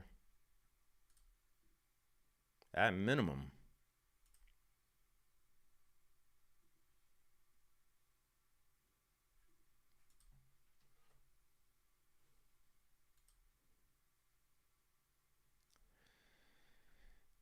we have major bearish divergence between NQ and ES. Unfortunately, it's not that clean. We do have a 2-minute CISD.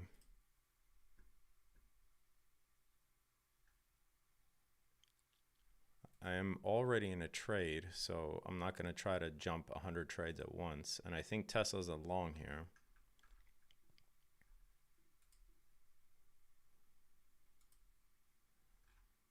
But I would much rather see a break and retest of this level.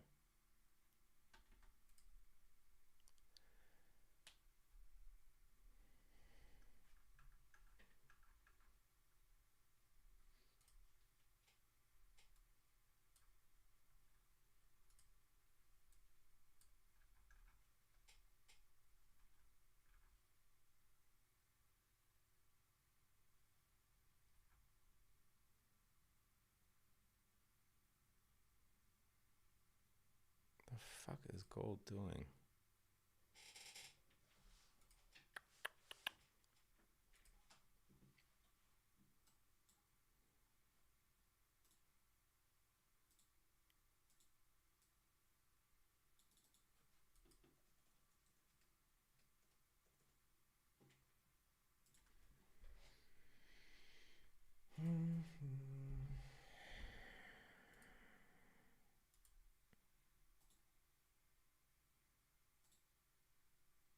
I do hope we take data low before we try to address the big honking RTH gap up there.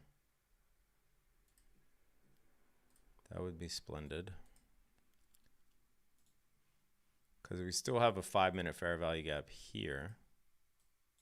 And we could definitely bounce off it to take it. Data high. So if we get down here, I'll probably move my stop to break even.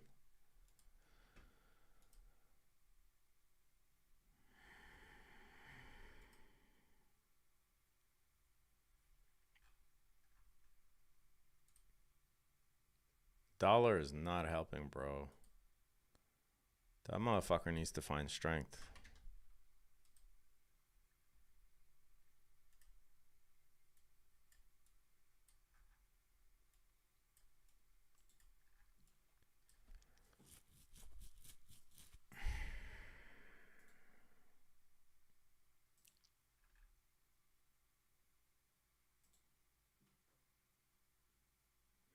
Give me the loot. Give me the loot.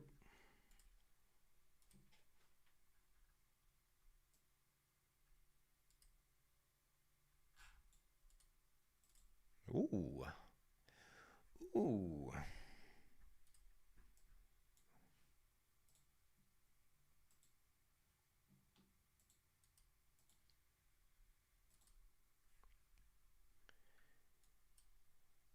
Can you stand the rain?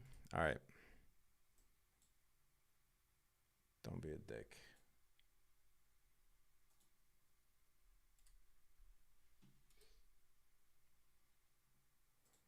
Fade the 5-minute.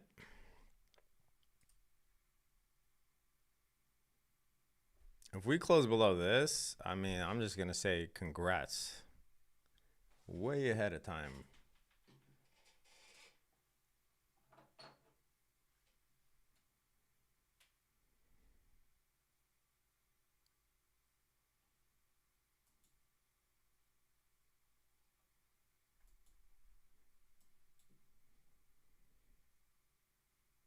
BPR, midnight, OTE, data low.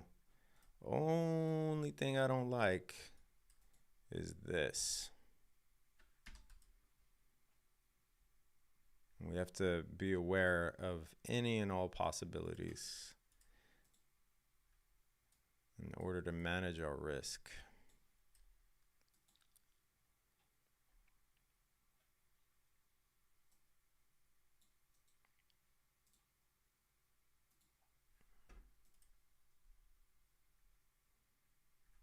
This looks a little too strong for my liking.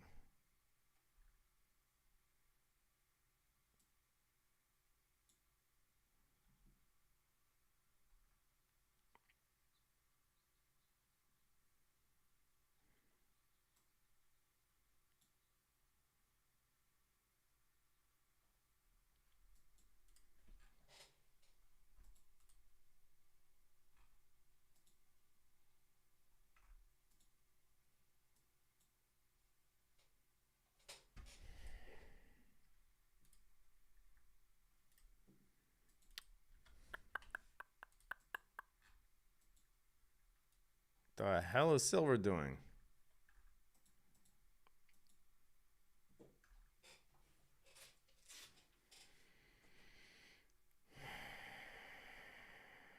If we close above this 5 minute, I will take this off near break even.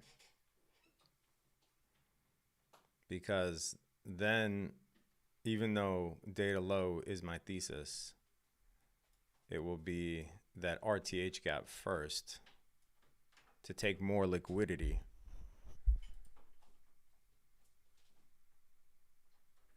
For data low.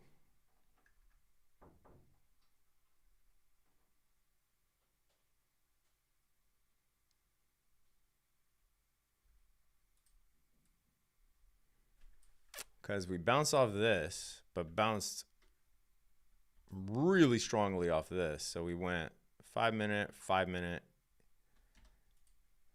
That could easily take us up there.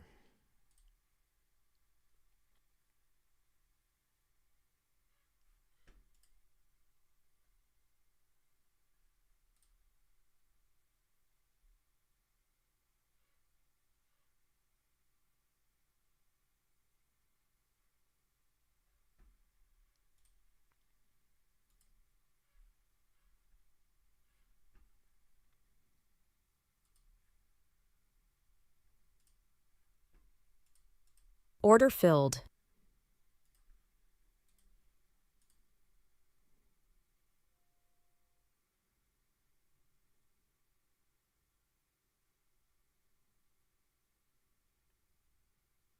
Yeah, I might get out here for minus $100. I would just want to see how this closes in the next 40 seconds.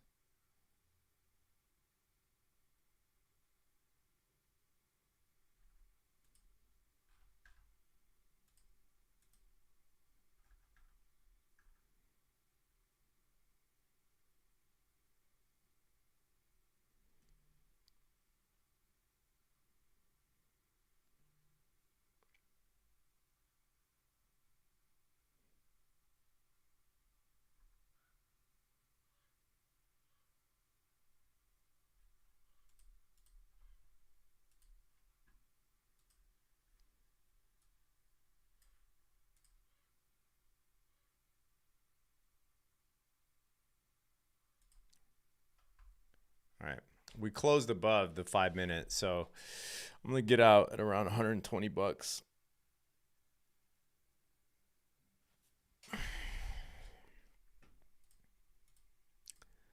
Your number one goal is to manage risk. It's not to be right. And so far, we've taken one break even, one minus $100 loss, and one $800 win on NQ.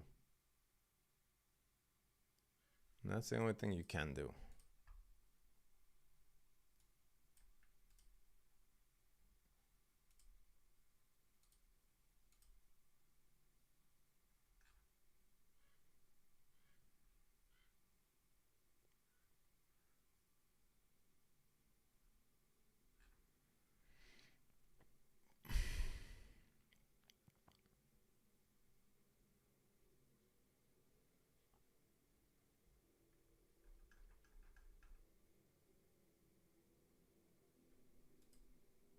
Ah, you motherfucker, I told you Tesla was a long.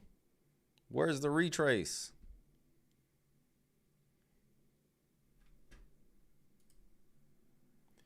Where's the goddamn retrace? Talk semiconductor industry and how CPI affects price action? No, please.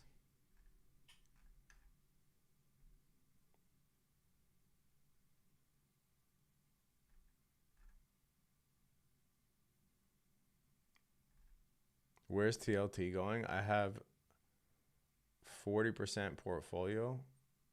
You have 40% in something that you don't understand. Great.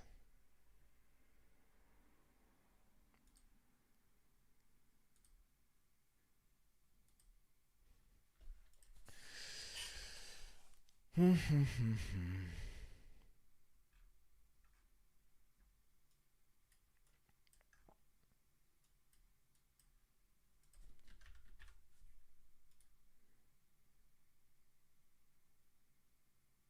think Amazon might be ripe for calls today.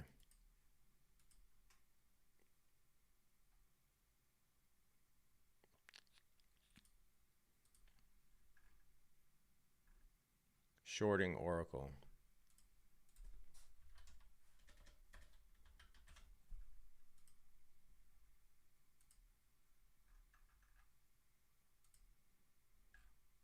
Nice.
I think NQ might be a short here, at least to that low, if not data low.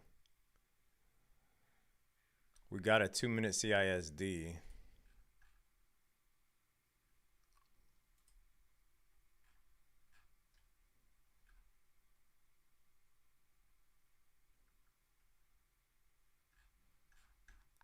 Definitely have SMT because NQ didn't take PPI high the way that ES did. 930 CISD.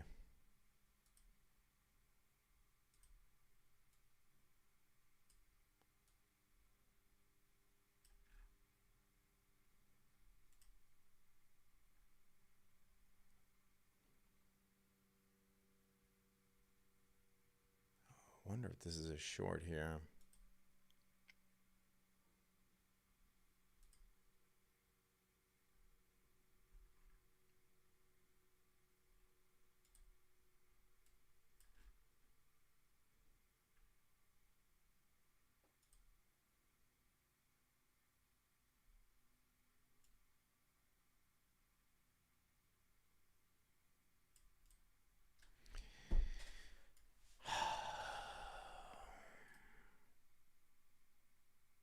Palantir never got to 930. That was my short level.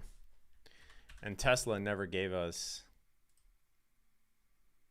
a retrace. That was my target right there.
think there might be a short on NQ here. Off of 930. Down to at least that low, if not data low.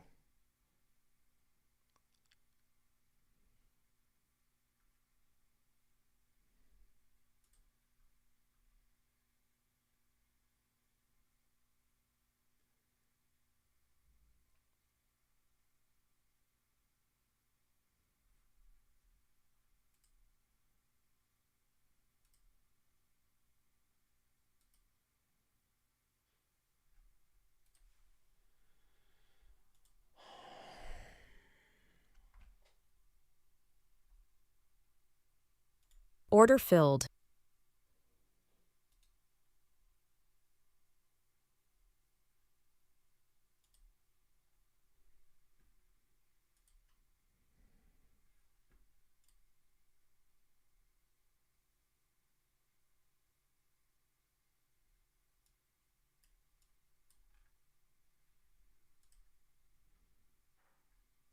All right.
CISD. Retrace to 930. Yeah.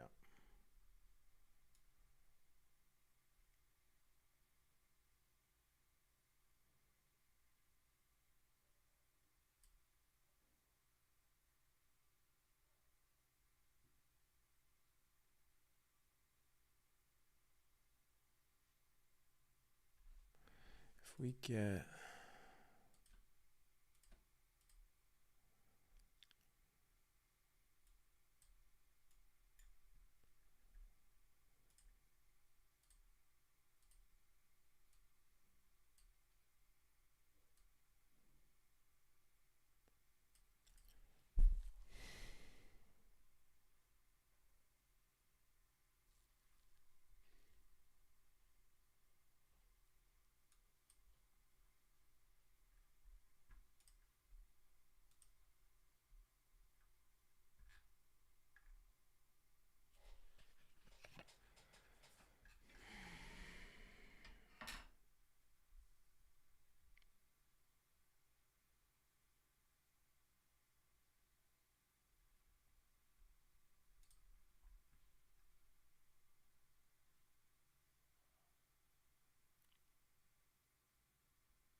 Tesla can now aim to go short. Now that buy side is taken, I wouldn't.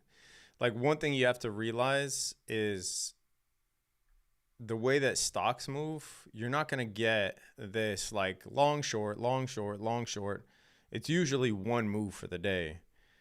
Tesla's up 2.5%, right? So the optimal move was a long. I just didn't get, I wanted a break and a retest, right? And we just didn't get a retest. And I wanted to retest this level here on Tesla, a break and a retest to get to there. But it doesn't mean that once you get here, you could just automatically short it.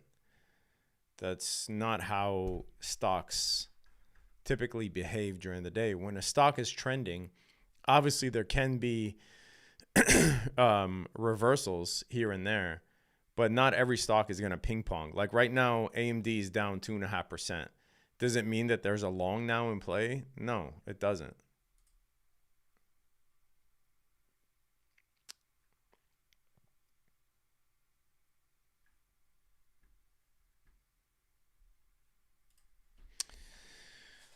Dun, dun, dun. How do you know which index pair is the leader on SMT? There's no such thing as leader. That's not what you're looking for. FOMC next week. Any views? Yeah, they're going to cut.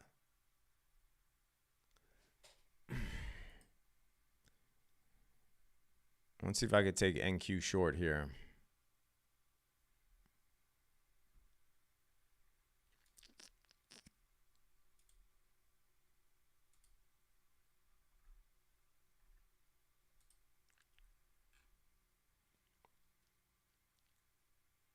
History doesn't always repeat. I have no idea what this guy is talking about.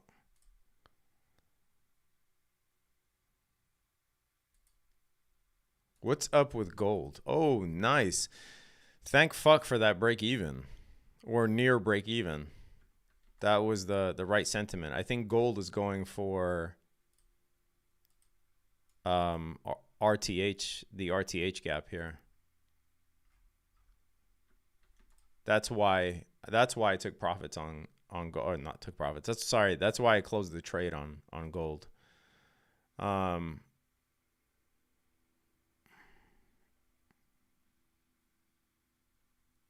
Thoughts on Palantir? I don't have thoughts on Palantir. Ask me a more specific question, bro. What are you trying to do? You tell me what you're trying to do.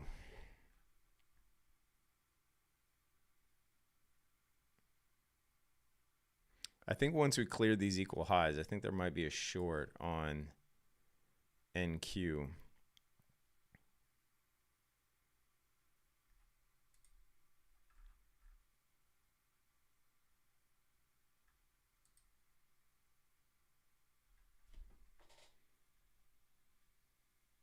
Do you think gold will rally if the Fed cuts? Yes.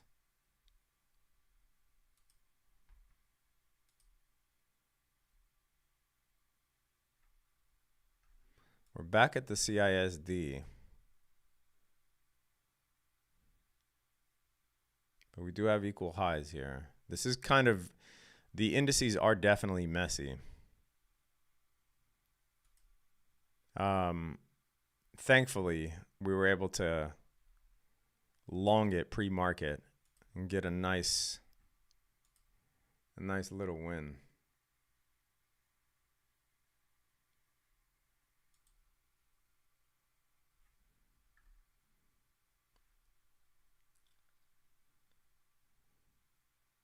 I think once we get these equal highs, I think we can short NQ. I might get a starter position in real money. Just because we have a CISD here.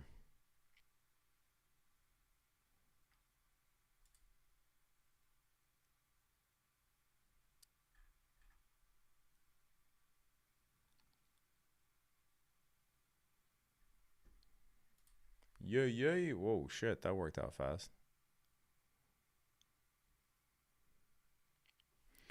If we can get, if ES can give us a CISD, then I think there's potential for us to revisit this low, if not data low. But ES is so strong right now.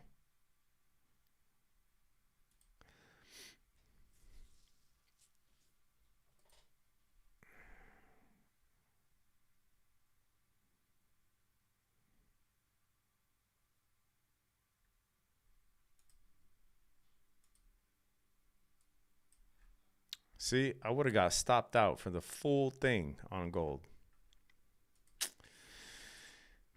It pays to manage risk and to know what the fuck you're doing. Let's just say that. Now, when gold fills this RTH gap,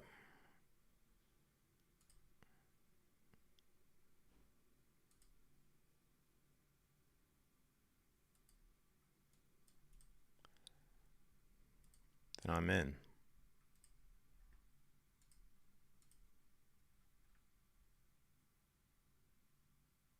Come on, just give us the short, bro. Just give us the short.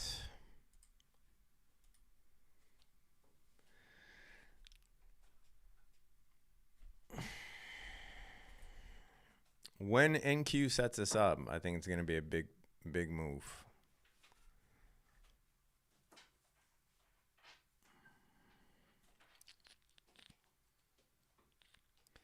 I'm reluctant to set up the trade here because there are equal highs that I think we can maybe potentially hit.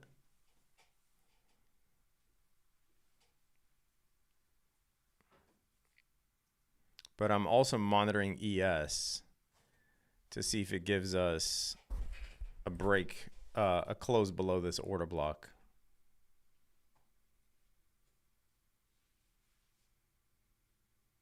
If ES gives us a close below this order block, then I think they're both going down to at least test this interim low. If not, one of them taking data low. On the 15-minute, this is atrocious. Looks untradeable. So you really have to, one, manage risk, obviously, but two, you really have to know nuance here as it relates to trading data. Because if I just came in the day today, like say there wasn't CPI and I saw this, I would just close the computer and walk away. I wouldn't even trade that.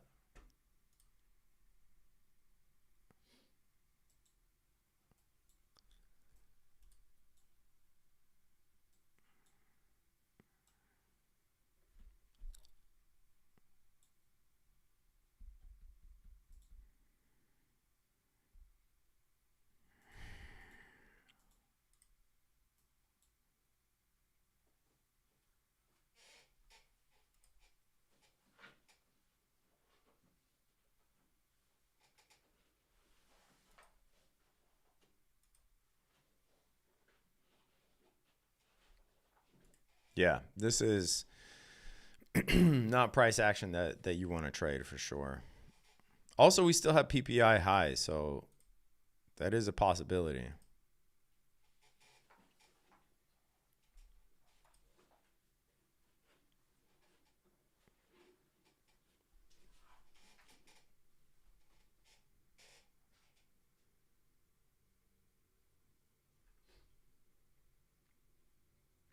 I want to see ES sweep that and drop below the CISD while NQ rejects from here.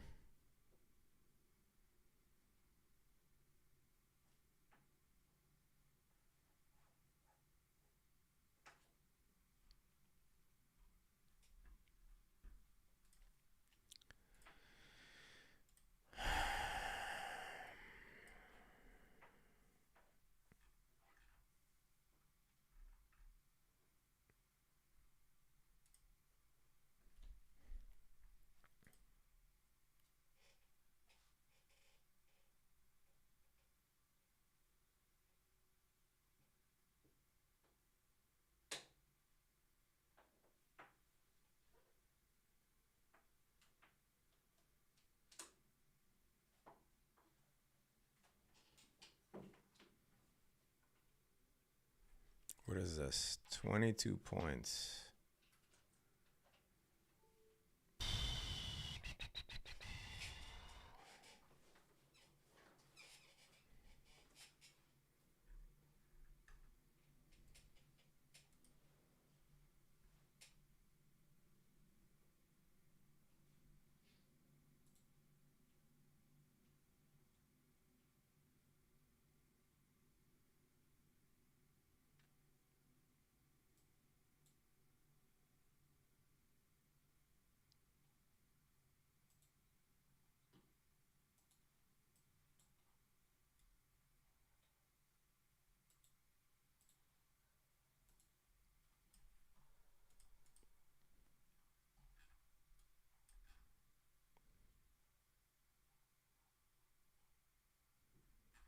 Okay.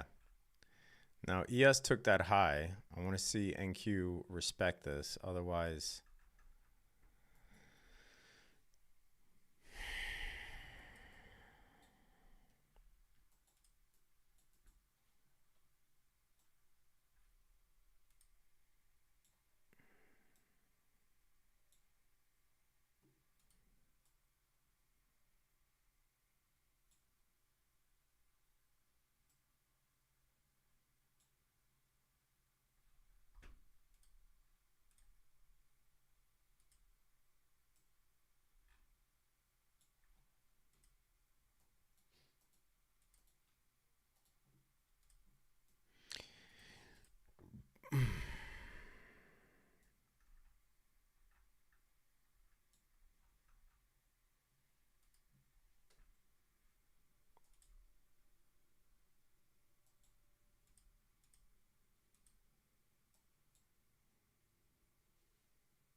Order filled.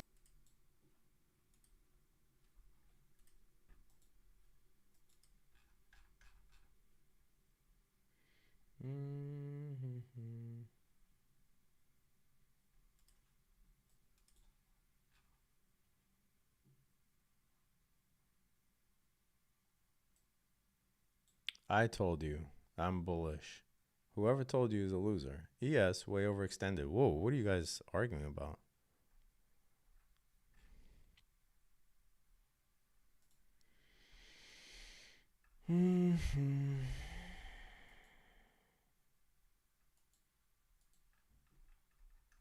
There's a full-on argument going on in the chat.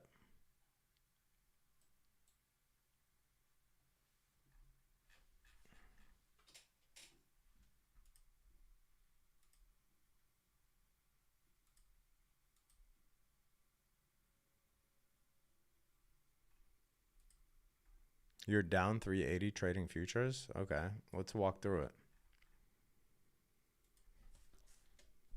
Had a NASDAQ long for 800. Had a break even on gold. And on micro gold, I got out for minus 120. So, not sure what the fuck you're doing.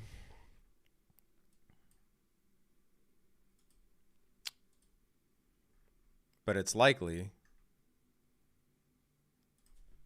that you're trying to copy exact trades on a stream that's delayed 30 seconds. And you have no idea what you're doing.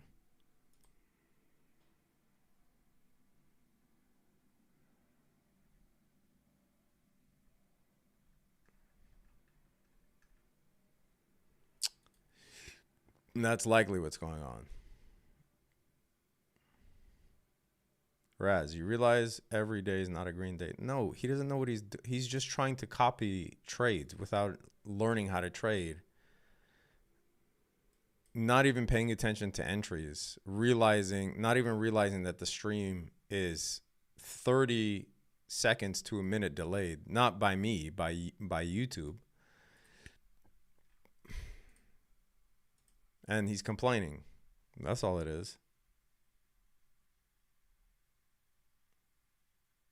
When do you think is a good time to take action on ES? What does take action mean? Bro, I have no idea. What's take action?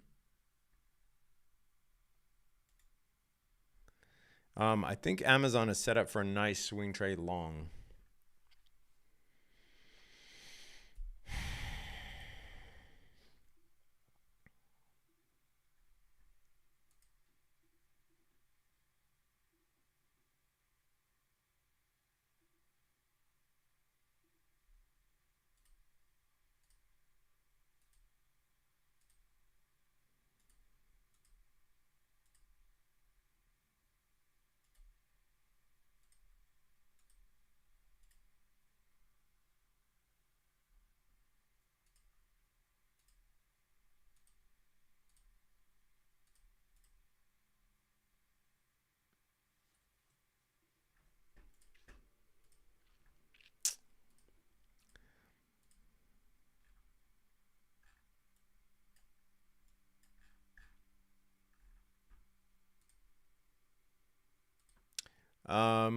Based on how NQ price action is, I likely won't do anything until that PPI high is taken.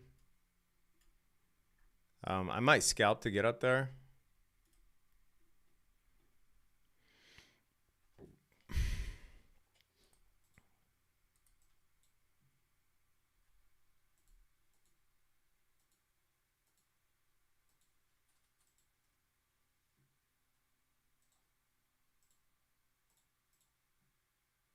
Wasn't aware stream was delayed by 30 seconds. I'm emotional as hell. Dude, just stop trading, bro.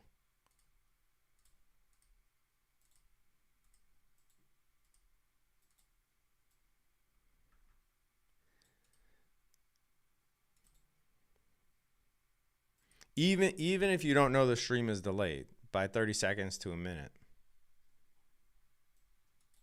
Even if you don't know that. If you don't have the basic skill to look at my price and look at your price and realize that they're not the same for some reason, you should stop trading altogether, bro. Real talk. Honest to God truth.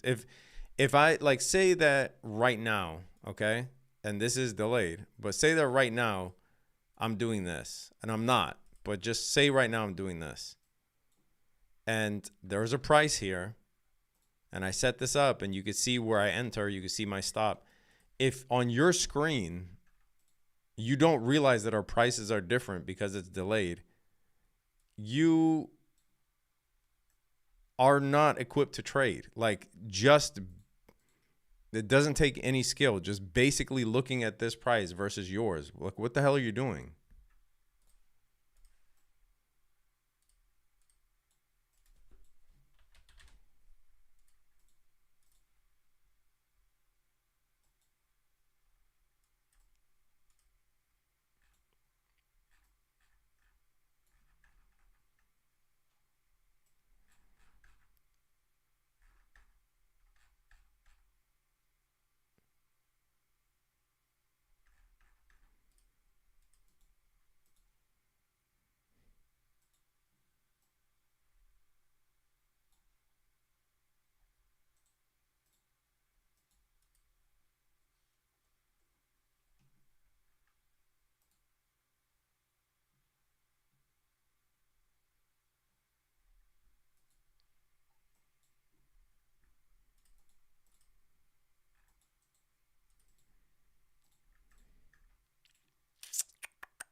Let me look at Amazon calls here.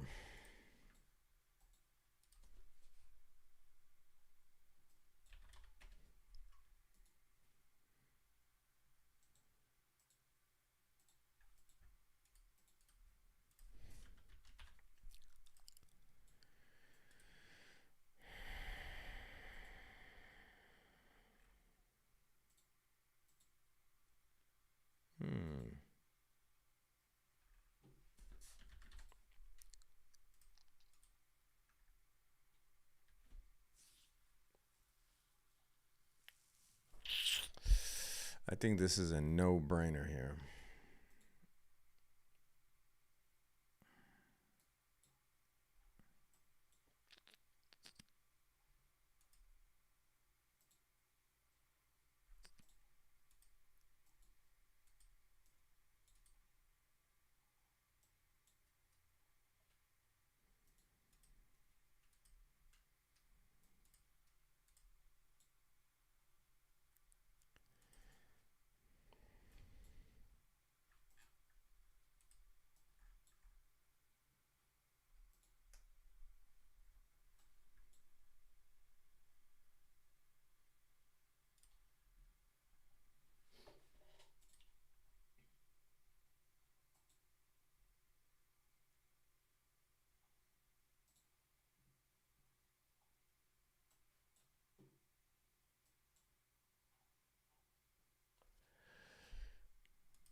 I can't really see the price on my phone and trade at the same time. Everyone is so mean instead of encouraging one another. Yeah, here's some encouragement. I'm encouraging you to stop trading, okay? There's people that want to take it seriously, and you have to respect those people. And there's people that just want to fuck around. And at this point, I'm not saying you can't change. You are in the I just want to fuck around category. So I am encouraging you. I'm encouraging you to stop trading.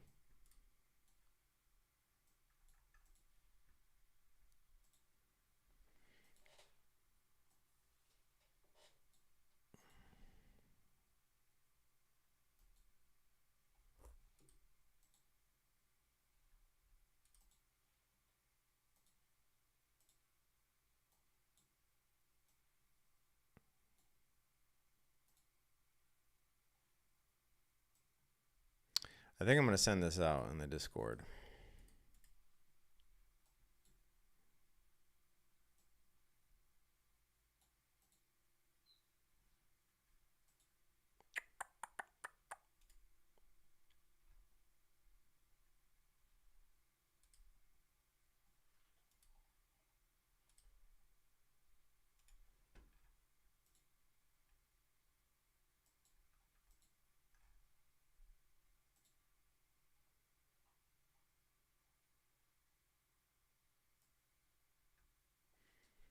So E8, jump off the stream, bro. If you're irritated, jump off the stream. Who asked you to be here? It says a lot about you if you don't want to be here, but are still locked into the stream and wasting your time.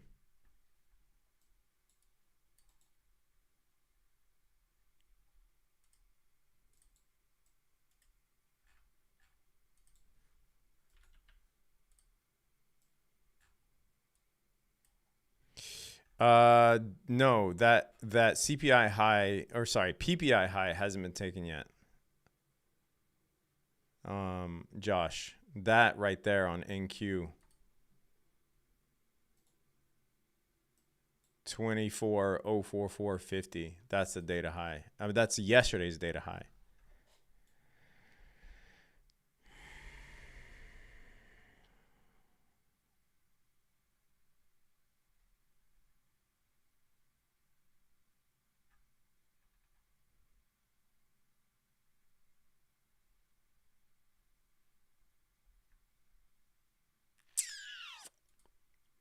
Yeah, I mean, I'm glad we had a nice win pre-market, but haven't really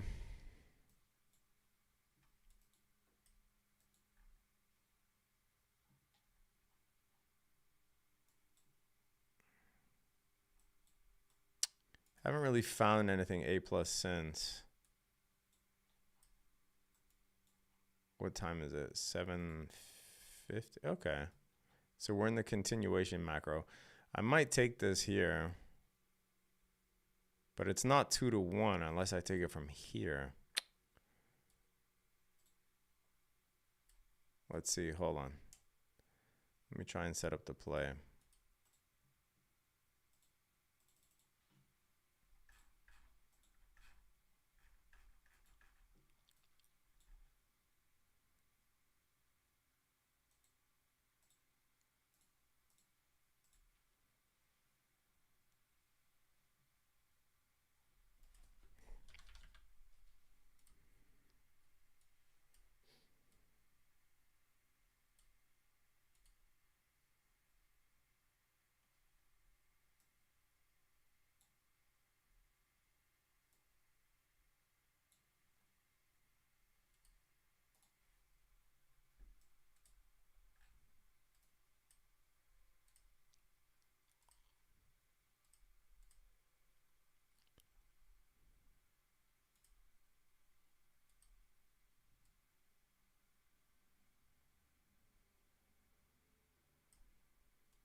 It would have to be something like this to get 2-to-1.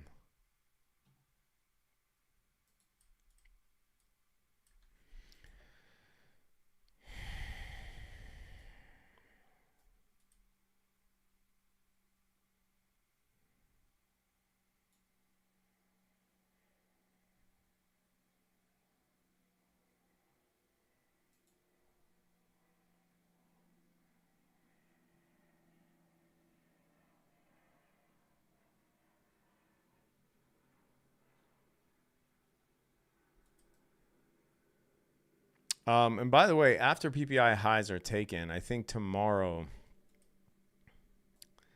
we could have a down day.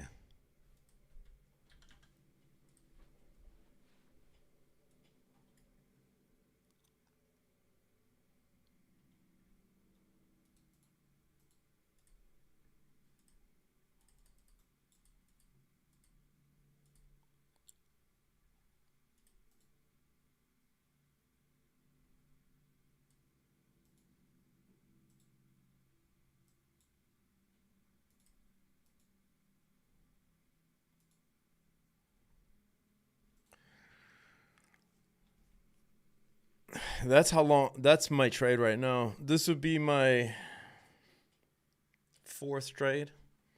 So one nice win, one break even, one slightly break even. It was like minus 120. And this is my fourth trade.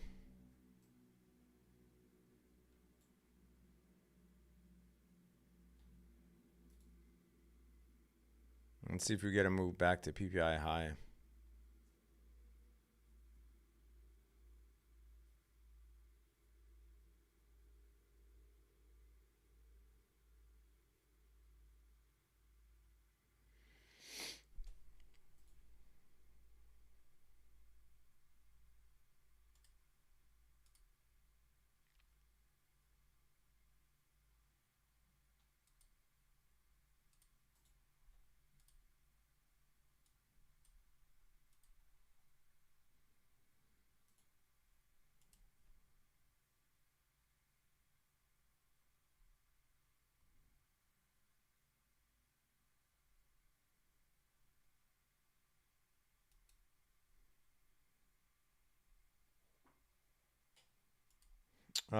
And I think this might be my last Order filled.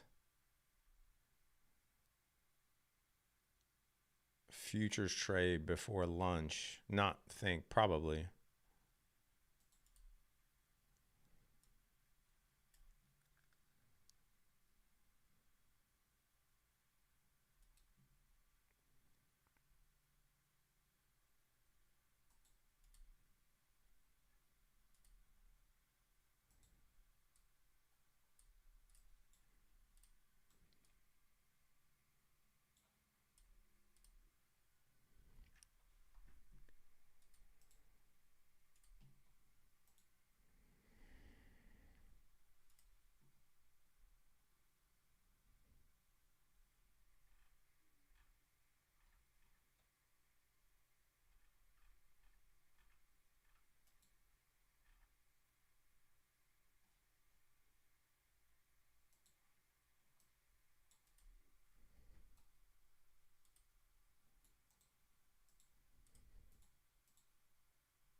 Yeah, Tesla might get to 367 tomorrow.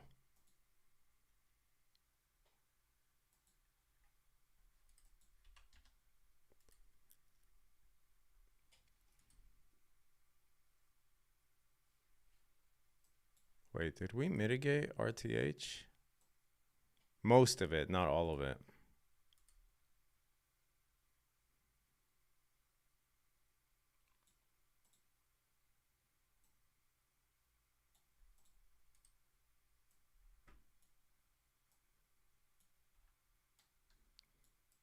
That's 9:30 open, by the way.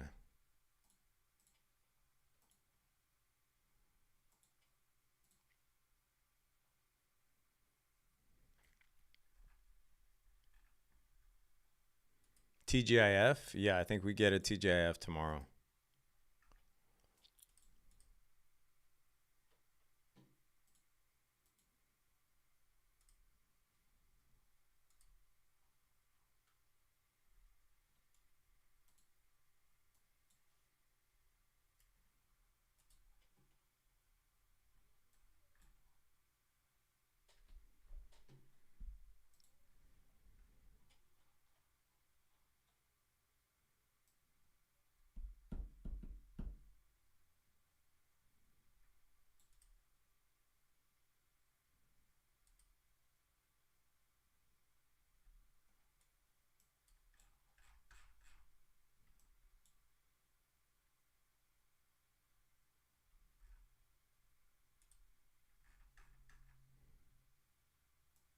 This is such an ugly chart.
I wonder if we get a retracement on Tesla today.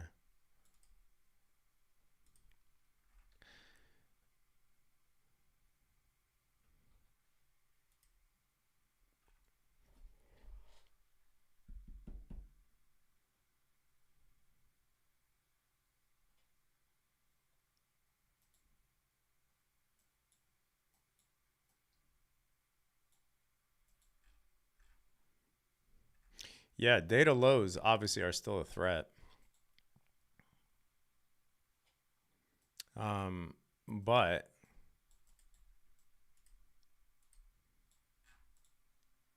and we have RTH there. I have no doubt that either today or tomorrow we go back down. So right now it's just a matter of where's the draw on liquidity before going back down. And we have not yet taken data high from yesterday on NQ. So that's the thesis right there.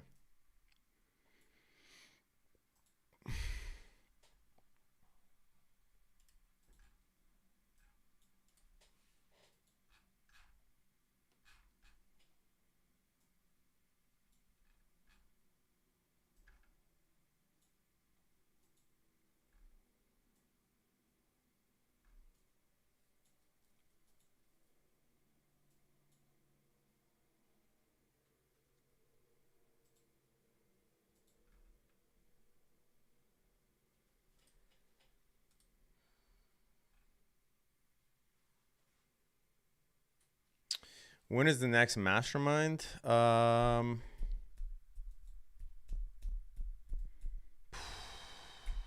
Boy. Sometime in the next month or so.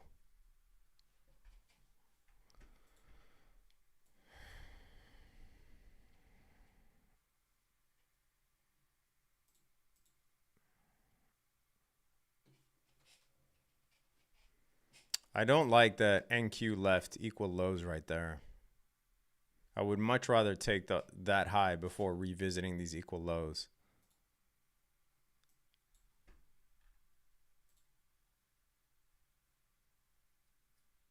I'd be very surprised if you don't take those highs. Yeah, I mean, you have what's plausible and what's likely, and you just manage your risk around that. Sure, it would be surprising, but the market can do anything at any time, right?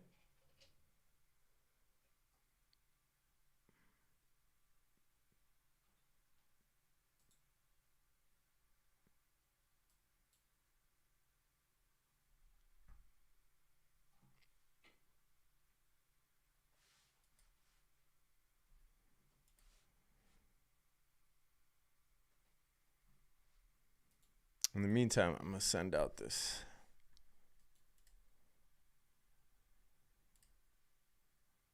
Did you take a play yet? You can see my screen.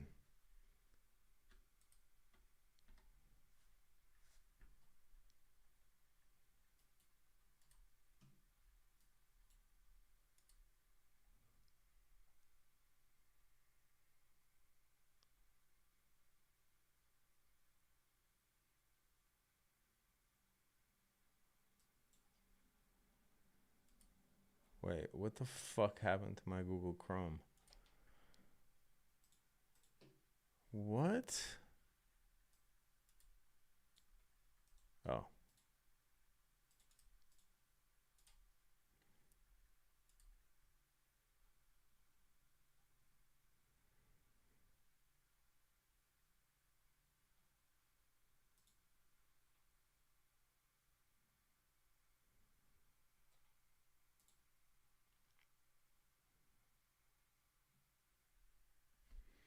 Is New York AM high the same as yesterday data high? No. New York AM high is today's AM high, which is that candle right there. Yesterday's data high is that candle right there.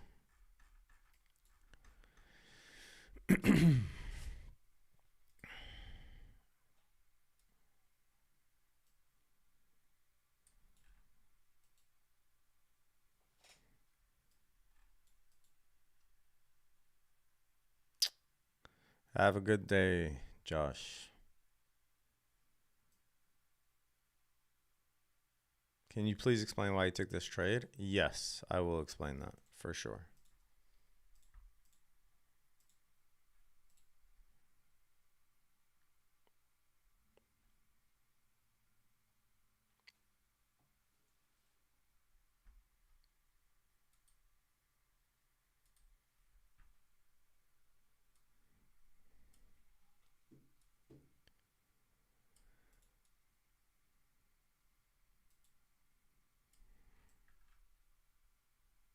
I don't want to set stop to break even because of those equal lows right there.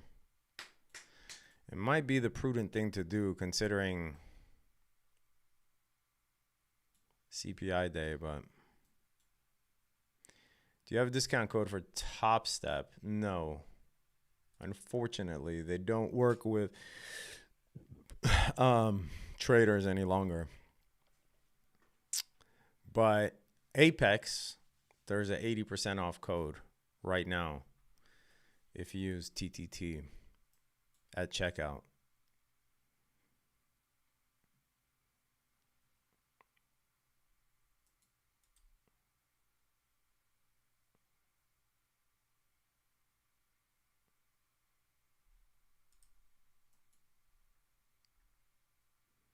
Man, I might sell calls against my Tesla shares again if we get to that 367 level.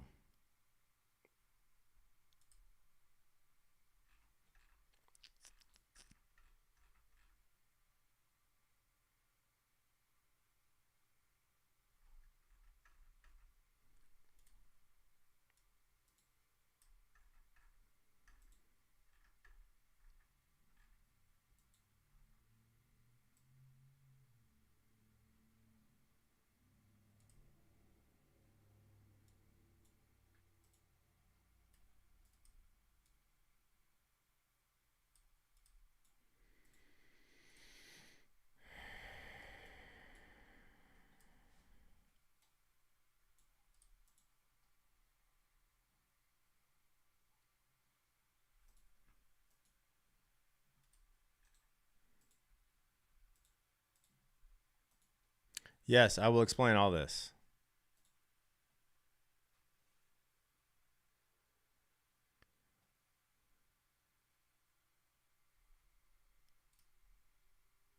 I will explain all this. Actually, give me 1 second. I'll be right back. I'll leave this trade open, but I'll be right back. Give me 1 second.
What's up, guys?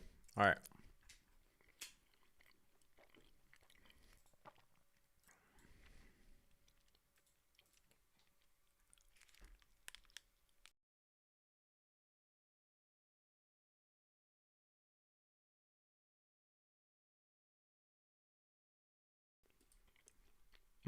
You can use code TTT on my fund or futures as well.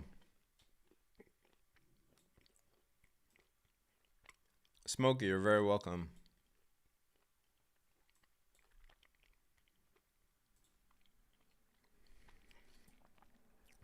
All right, the thesis of the trade is as follows.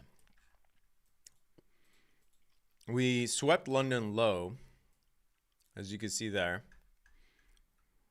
We obviously had CPI. We took data high, and we are obviously in bullish market structure, right?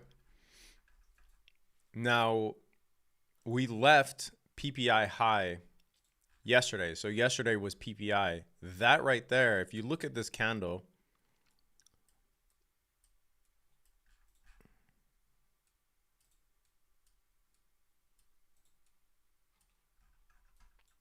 that's the 8:30 candle. So PPI was released at 8:30, and that high at 24, what was it? 24,041. That high was never taken. So, being that data highs and data lows are for sure targets,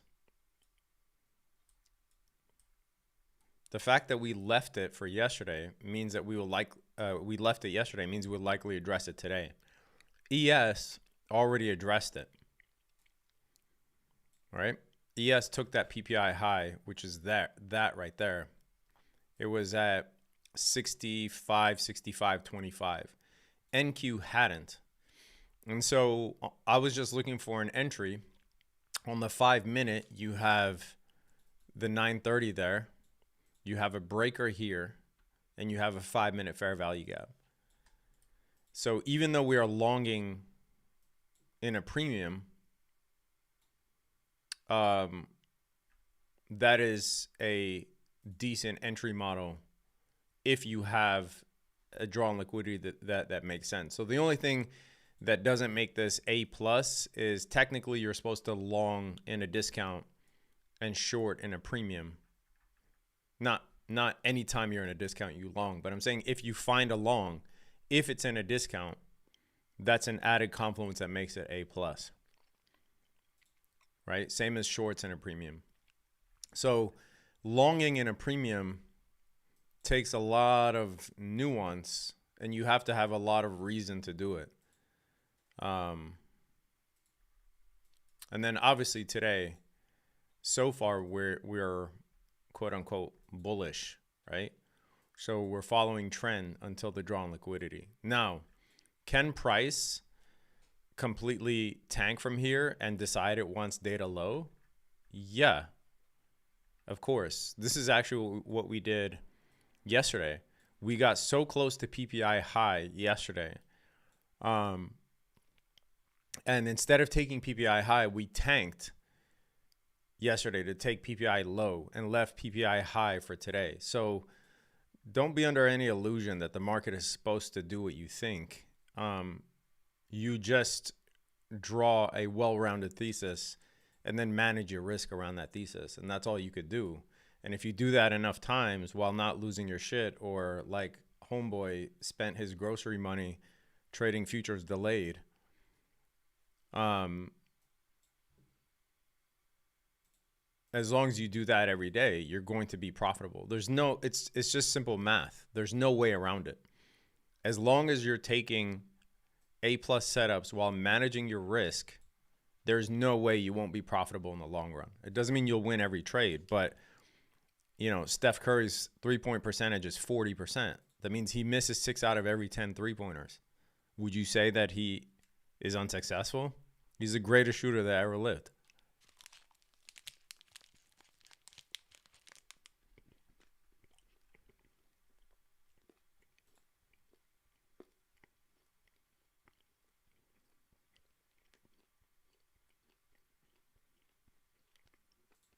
You were looking for shorts at data low for a while. What flipped? My buys didn't flip. It's just which liquidity level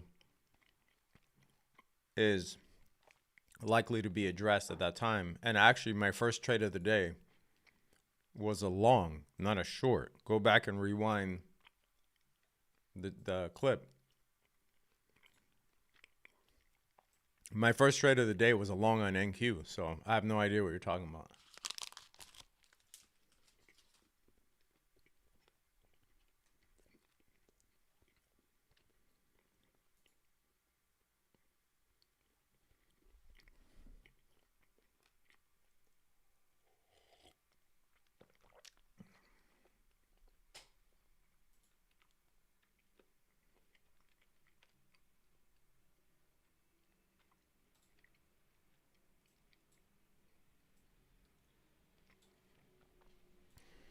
Do you live stream for paid only normally? Or just through Discord? Yeah, for paid members on the Discord.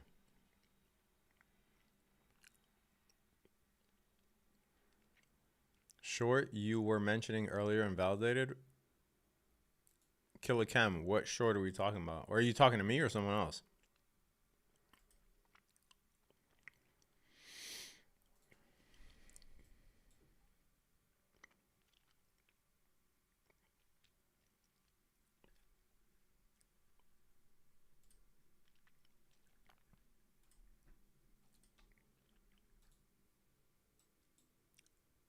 I want to see Amazon jump from here, guys. In the coming days, not today. You know what's missing is a nut. That's what's missing. When you put the nut,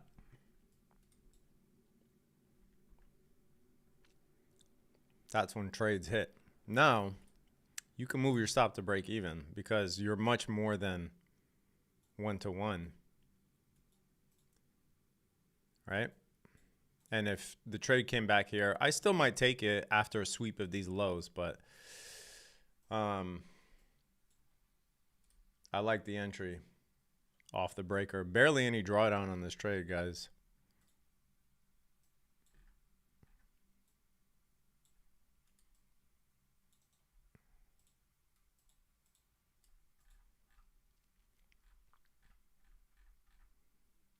Yeah, I stream every day in the Discord. And yes, it is paid. I mean, I'm taking my time to stream every day. And it still will cost you less than all your streaming services put together. See, that drawn liquidity is very strong. And technically it's at 24,041.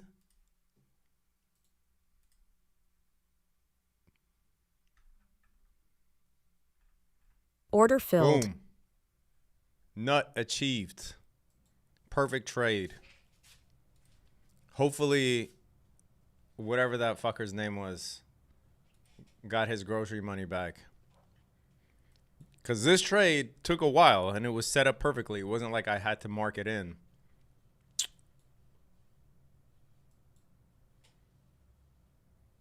The nut is like the future's Chuck Norris.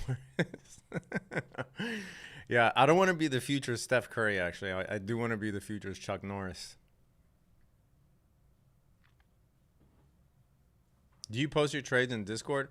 Guys who are in the Discord, guys and girls who are in the Discord, respond to Juno. I go live like this every morning. I not only do I post my swing trades, but I'm live on camera every morning. I subject myself to this.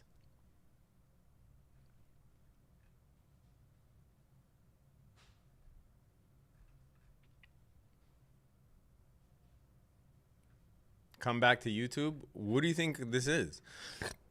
Rumble? I'm on YouTube, bro. Oh, you mean come back to YouTube every day?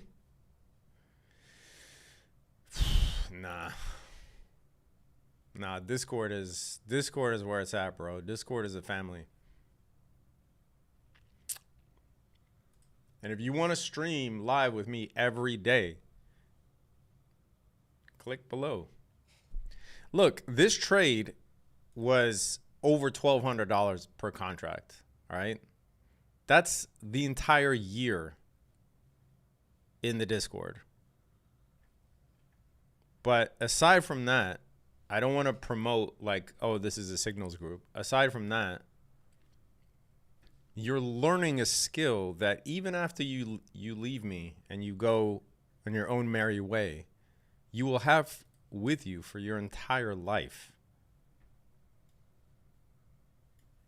So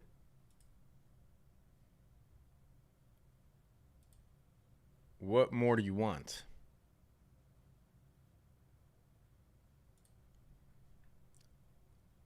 And all of your streaming services together will cost you more than what it costs you to watch someone live stream trade every single day.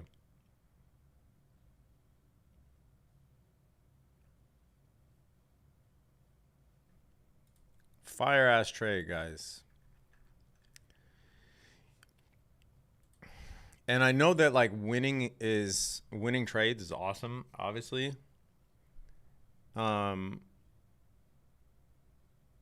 But it's not like I won every trade on this stream.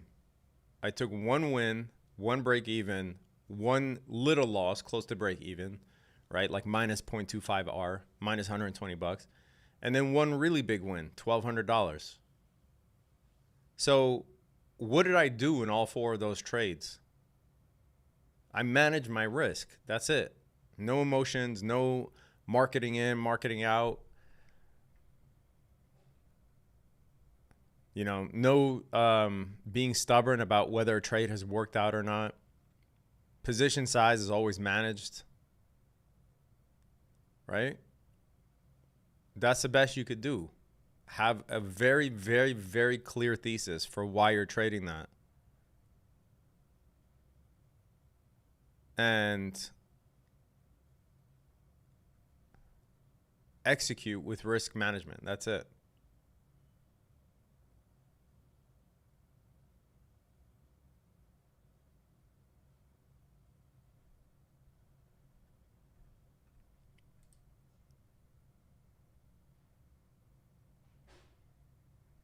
But I'm glad you guys banked on that. And for those of you that were on the live stream in the AM before market open, you guys banked on that too.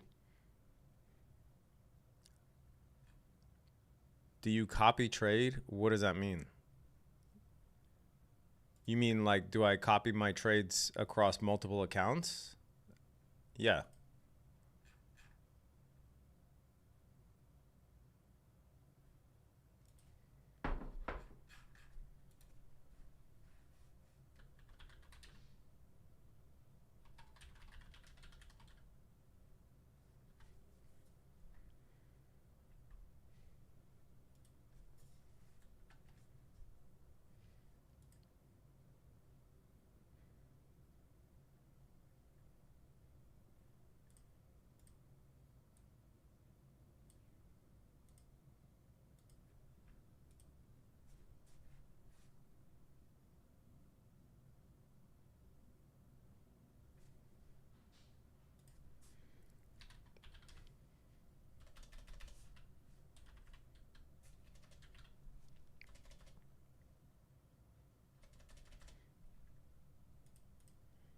But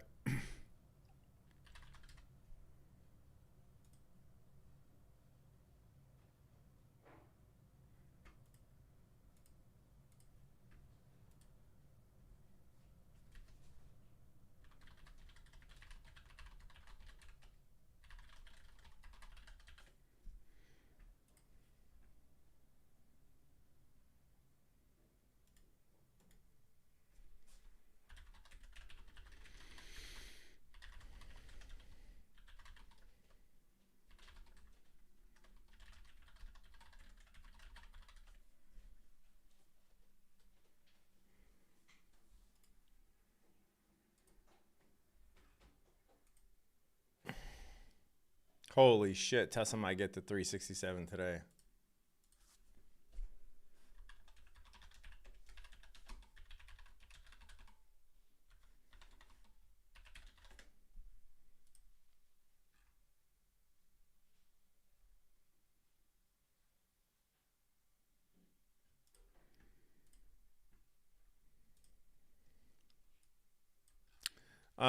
There might be a short, by the way, in the PM session.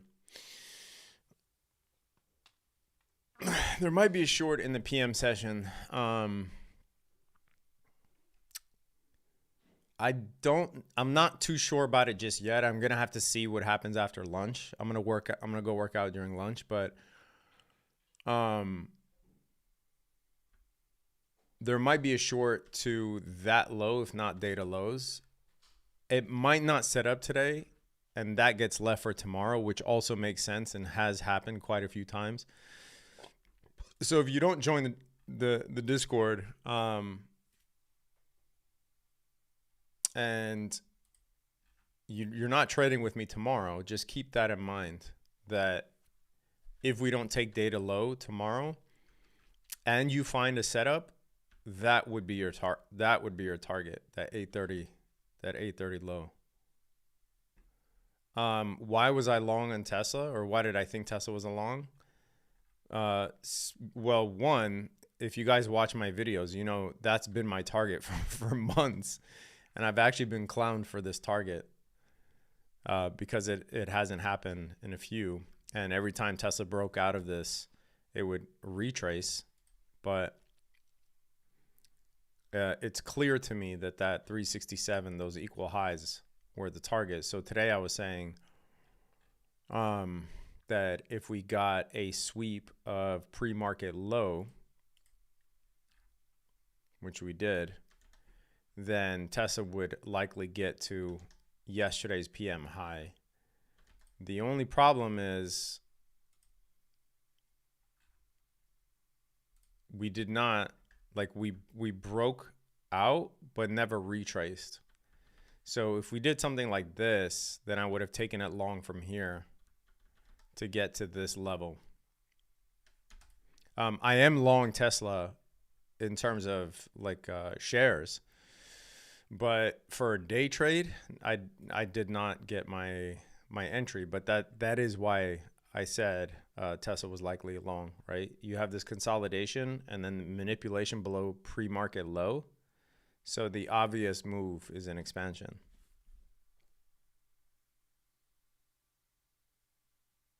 Will you take a short at 367? No. This is something that you need to erase from your mind, okay? Not every target means it's a short. So if you are, you know, if that's your target and you get there, it doesn't mean now that that's a short. All right. Now, in terms of a day trade, say we get to 367 and then tomorrow we're at that level and then, you know, we get a spike above pre-market high. Yes, you might be able to find a day trade short, but if you're talking about a swing, this is one of the worst things that you could do is treat profit targets as short targets. They're just take profit targets. It doesn't mean that once price gets here, you're going to have a short. That makes zero sense. If you look at Google, for instance, you know, look at how many targets it hit along the way. So take this high, for instance, right? This was one of our targets on Google. When it hits that, sure, during the day as a day trade, you might have some resistance. And if there's a short setup, you might have a nice little day trade. But to think that Google is going to hit this level and then just tank for no reason, that right there is a gambler's fallacy. Like, it's a huge problem in trading. So erase that from your mind. Christian, thanks a lot for your valuable comment and advice for understanding how the market is moving and behaving. Yeah, you're welcome, man. Do you follow trend lines? I'm not opposed to trend lines. That's not my strategy. My strategy is liquidity. That's it. That's how I identified that exit up here, was because it was my draw on liquidity. Be less tired. Wake up earlier. What are you guys talking about? Any videos recommended to learn how to trade futures? Yeah, I have a free course on YouTube. Just do that. What time do you usually stream on Discord at market open? Do you copy trades across accounts? Yes. I mean, I'm mostly a real money trader, but yeah, I do fuck with props as well. It's not the main source of my trading, but I like the gamification. I like the challenge of it, for sure. And a lot of our members trade prop as well. Do you think level 2 matters in this day and age? What does this day and age have to do with level 2? What's different about this day and age? It's kind of a weird question. I think that anything any tool that you can generate an edge from is worth it. If I don't use level 2, doesn't mean that level 2 is bad. I personally don't need it. I don't use it. For the way that I trade, I don't need it. Now, say that you're trading penny stocks, right? And not futures, not options. Yeah, it might help you. That's not my preferred form of trading. It's not what resonates with me and my style. And that's perfectly fine. It doesn't mean level 2 is bad. Can you copy trades across personal accounts? Yes, I have a personal Trade Evade account, which is what you see me execute when I'm executing here. You can see down here. It's my Trade Evade account. It's the real money account. And I have that as the leader, and then the props as the copier account. If you search for how to copy trades or copying trades, the traveling trader on YouTube, I have a whole tutorial on that. Are you still in XLD? I have no idea what XLD is. Thanks for your opinions. You're welcome. Do you think Uber is bullish? I think Uber is priced around where it's going to be priced at. I think that it eventually does hit 100 easily. But yeah, like right around this range, I think is prime for Uber. I bought it in the 60s, so I'm obviously holding it. But would I start a new position here? No.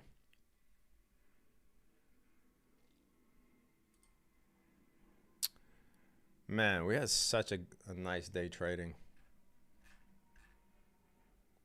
XLK?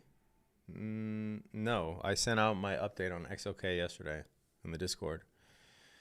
Do you have an options course? Yes, but it's not on YouTube. I have a full options course that's like hours and hours long that talks about everything from spreads to iron condors to option selling to the wheel to... Yeah, it's on WAP though. Do you only trade futures? No, I trade futures and options. Stocks is long-term only. I don't day trade stocks. So here's the stock section. TSM, ASML, these are things that we bought way back when. United Healthcare, which I started a position like at 303. Dell. Yeah, but I don't day trade stocks. So most of the swings and day trades will be mostly options. Mostly futures. But I will day trade options on the stream. And then the swings are all options.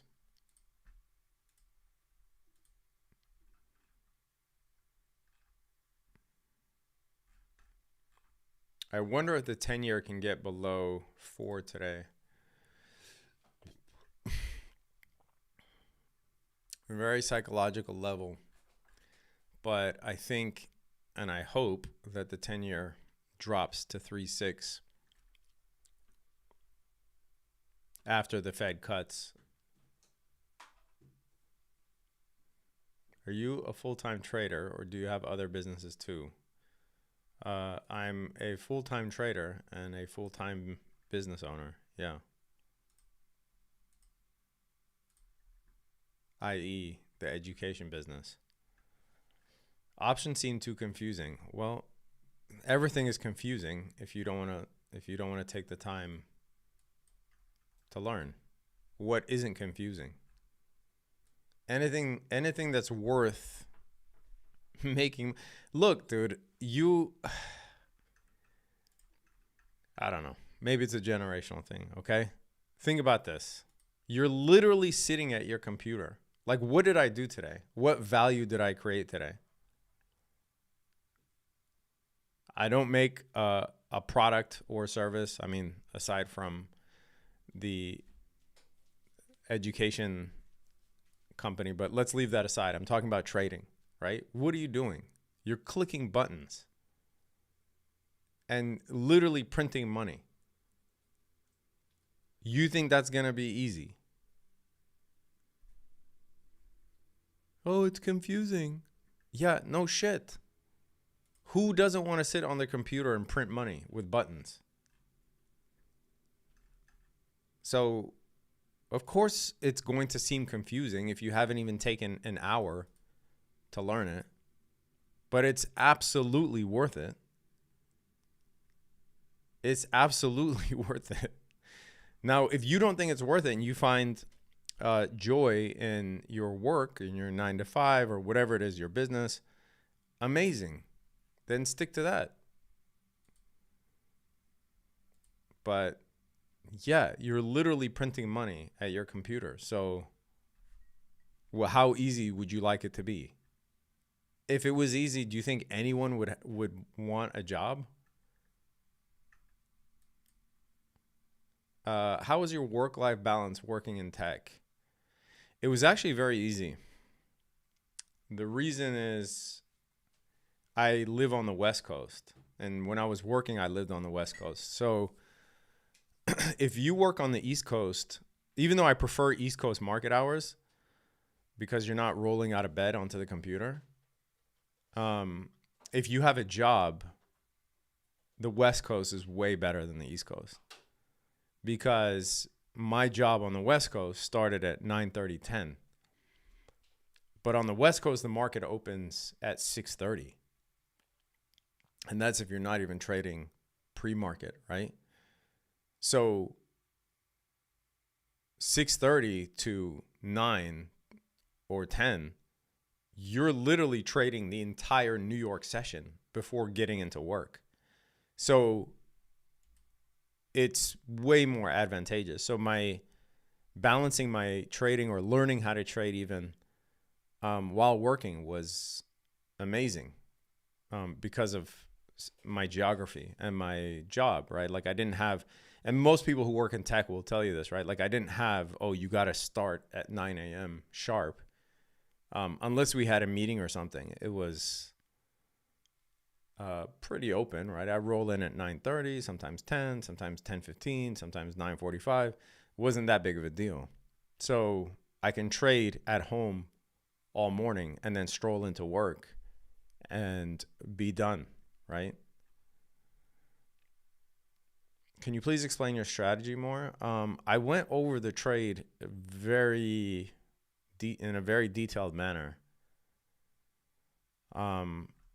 So is there a way that you can ask something specific about what I went over as opposed to just having me explain it again?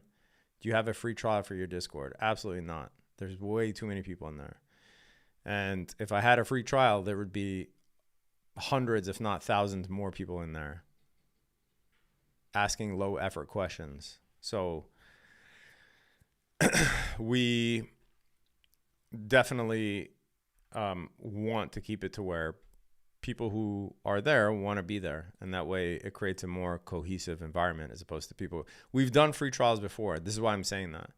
We've done free trials before and it's been an absolute mess. People come in. What are your thoughts on this? What are your thoughts on this? I bought 100 options on Tesla. They're down 60%. Tell me what to do. When do I exit? It's a mess. And people who are in the Discord can tell you that. So unfortunately, I'm not on board with that. And I think the Discord speaks for itself. So if you want to be in there, welcome aboard. And if not, perfectly fine too.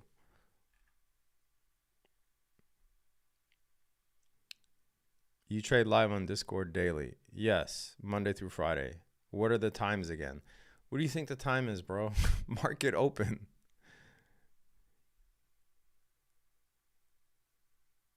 Can you please tell me what is going on today with SPY?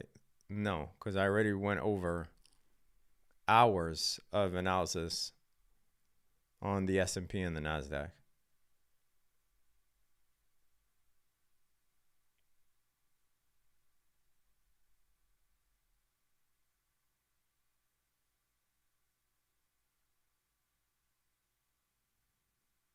How many hours? How many hours does it take to become good enough at options? I don't know, bro. Every human being is different. Some people are quick learners and some people are not. I could tell you how long it took me. So it took me 3 years to become a break-even trader. Like 3 full years of losing money, of trying every day, of strategy hopping, of doubting myself, of study, of back testing, of journaling. It took me 3 years to become a break-even trader. Okay. It took me another 2 years after that to become actually profitable. And by profitable, I don't mean I was balling either. By profitable, I mean I was making a very nice side income. Remember, I worked in tech, right? So I was already getting paid a nice salary, which is one of the reasons why it was so hard to quit. But so a total of 5 years to get to a point where I'm generating a nice side income. And then after that, it was really, I felt really locked in to the point where I can pretty much scale it as my account balance grew. I can scale my trading up. So let's say, for instance, if you're taking, trades that are 2% of your account balance. And let's say your account balance is 100,000. So each of your trades has a max risk of $2,000. If once your account balance jumps to 200,000, right, that 2% becomes $4,000 and so on and so forth. If your account balance drops to 50,000, right, that 2% becomes $1,000. So I think people try to increase their size way too early. And I've certainly been guilty of that. They try to increase their size without their account growing significantly. And I think you're much better off sticking to the same risk and letting your account balance dictate what the nominal dollar amount is, right? If that makes sense. Were you in sales? No, God, no. I was in tech. Project management, and then I was a director.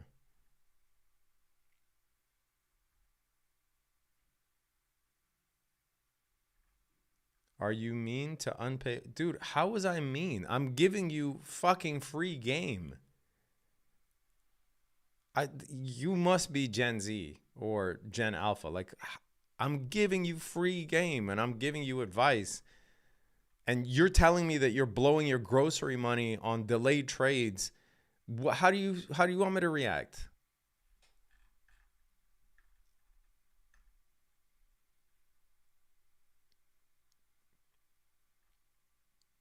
Do you anticipate the VIX to go back up to 20? When do you think that will be? Do I look like I have a crystal ball? I don't know when that will be. Yeah, I expect the VIX to go up to 20 at some point. If you can anticipate volatile events, then there wouldn't be a need for the VIX. Like if I can tell when the VIX is going up to 20, then the VIX has no reason to go up to 20. The whole reason that the VIX goes up is because of events that you can't anticipate.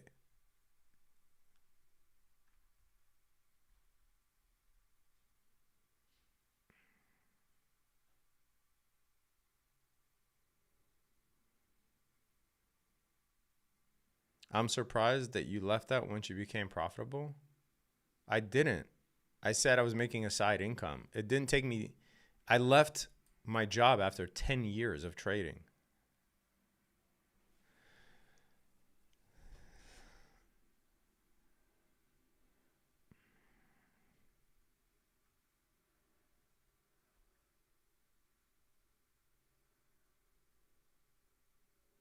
When you take trades in futures in Discord, do you write them down or just show them on the screen?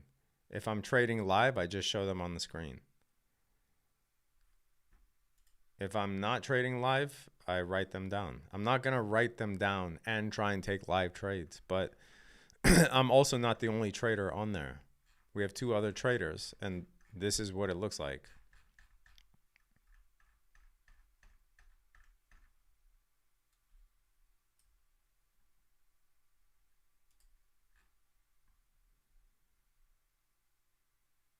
When did you leave your job? I just told you, dude.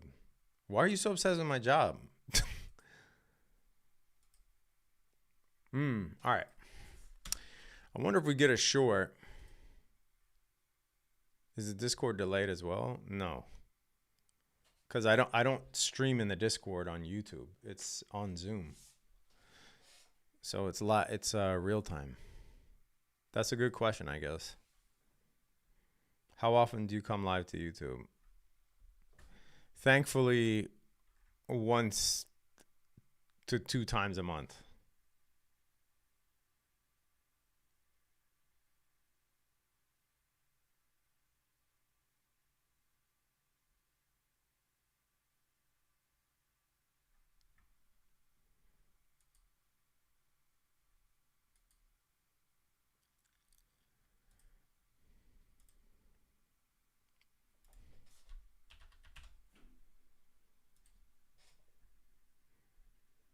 What's a good starting capital for options trading? $0.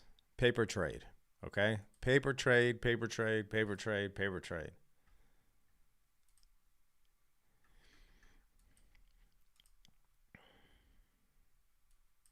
If you've never traded, paper trade.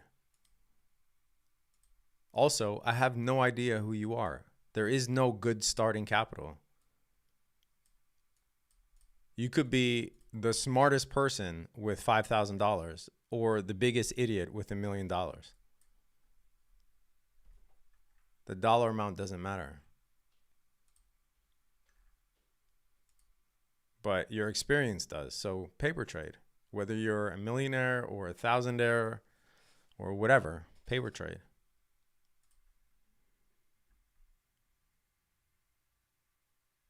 How much you need to make to leave the job? My God. You guys are cooked, bro. Some of you guys are cooked. Bro, how do I know where you live? If you live in New York City, you probably need to make $200,000 a year to leave your job, all right?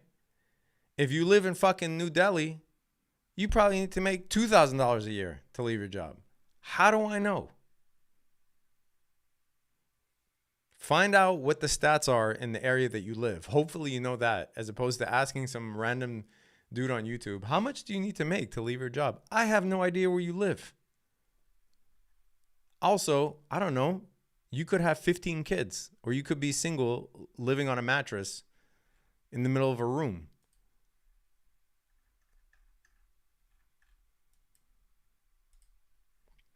Do you still trade with Public? Yeah, I trade with Public, and but Public doesn't have futures. So I trade options with Public, and I trade on Thinkorswim for futures.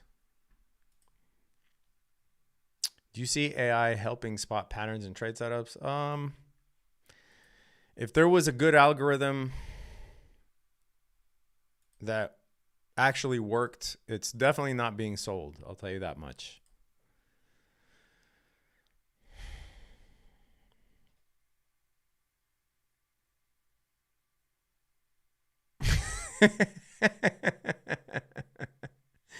BJ's hilarious. What is a good book to understand level 2 and order book? I don't know. I would shy away from all trading books.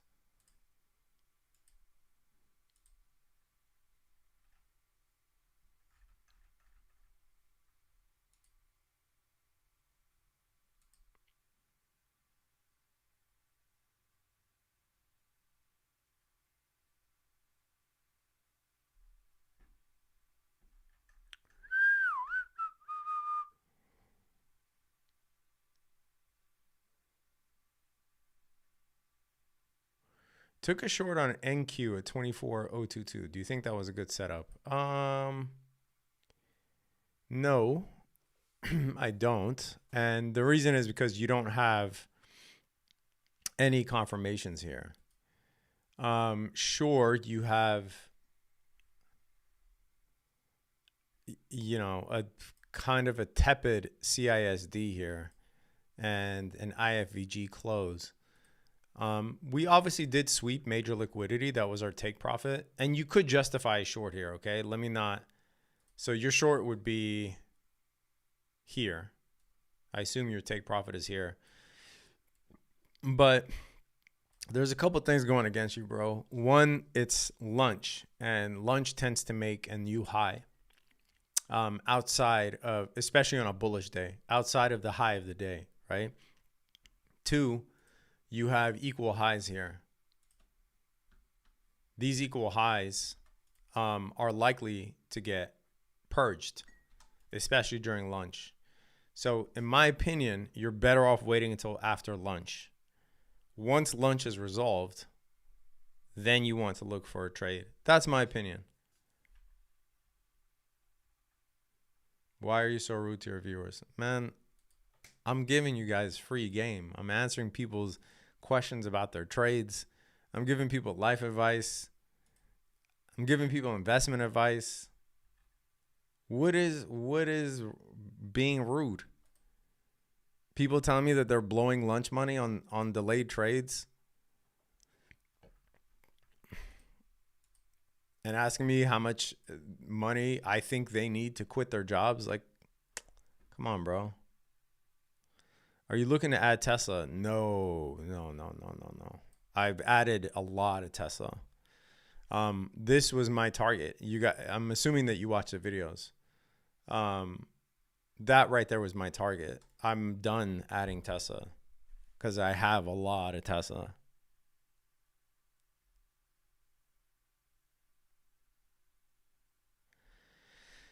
I saw from another famous trader that size should be dynamic based if you're experienced. Yes, if you're experienced. I agree with that. There will be times. So say, for instance, someone has a really strong conviction that the market is going to tank or something, and they put on a big short position, and they're experienced. Yeah, of course. But I'm just talking about the day-to-day of regular day trading, right? No anomaly events or any of that, right? You wake up and you're looking for day trades, and you want to build your account up through consistent trading. That's what I'm talking about with keeping your size a fixed percentage, 1%, 2%. And if once you get really good, you can bump that up to 5%. But I'm just saying that it will be a lot more beneficial as opposed to sizing up too early, as I did when I first started trading. It's a lot more beneficial to size up, meaning more dollars, but a fixed percentage of your balance. That way you're rewarding yourself with a bigger size, even though it's the same percentage, but you're rewarding yourself with a bigger size as your account grows, right? So like I said, 2% of a $100,000 account's $2,000. 2% of a $200,000 account's $4,000. So you are trading larger nominal size, same percentage, but you're making sure that you're rewarding yourself as your account grows. And if your account drops, you're not, going overboard either. So when you say lunch, Wall Street Eastern time, yeah, 12 p.m. to 1 p.m.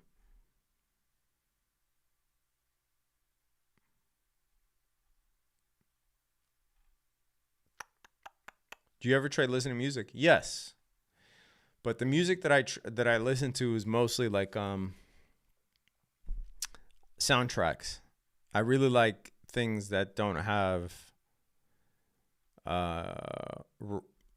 lyrics, especially because like the way that my mind works, I remember lyrics. Like I know lyrics to a million songs, and I'll want to. And if it's like a routine trade, sure. But I feel because I wake up really early in the morning, I really like the vibe of trading with soundtracks.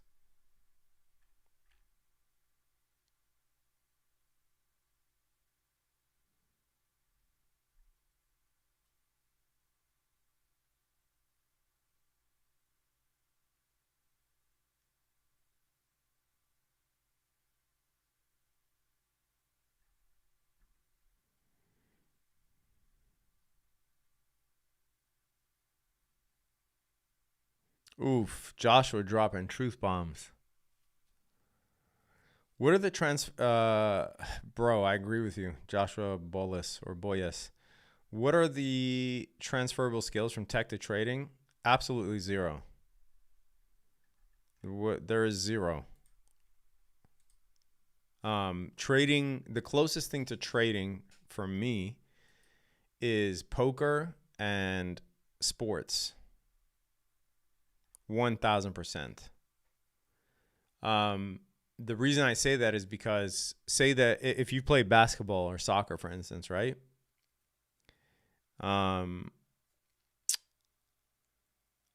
You know that you're going to miss a lot of shots, and that doesn't determine whether you're having a good game or not, right? So if you're in a game, if you're playing a game and you went, I don't know, 10 for 17 field goal percentage, you've had a fucking amazing game, right?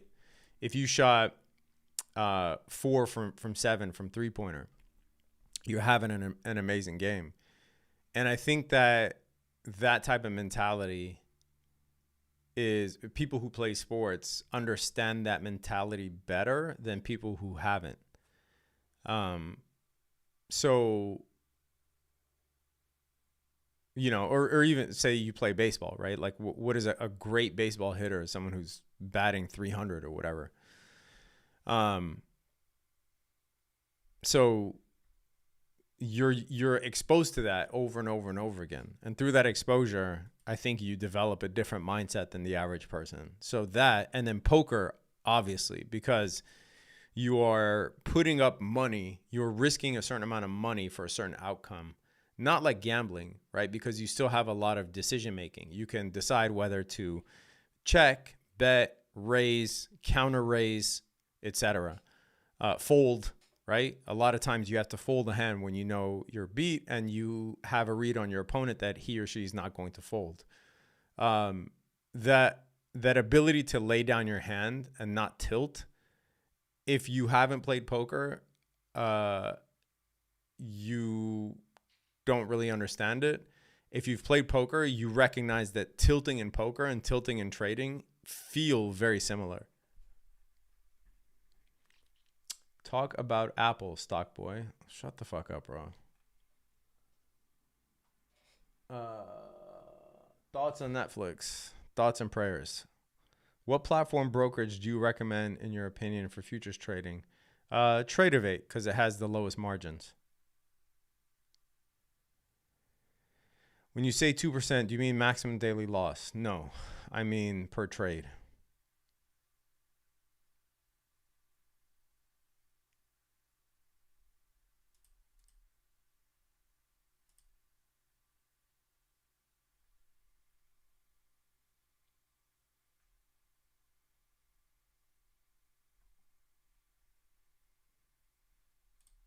You know what? It's been a while.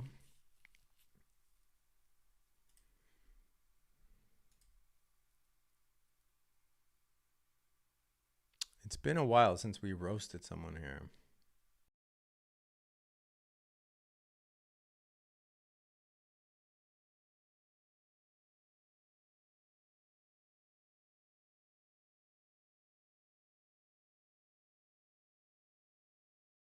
It is a beautiful morning today's. Could just take 2 to 3 minutes. Today's and then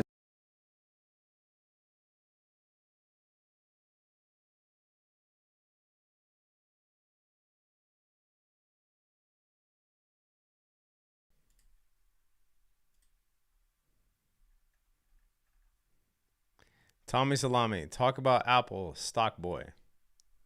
All right, let's see who this Tommy Salami is. Let's do some recon.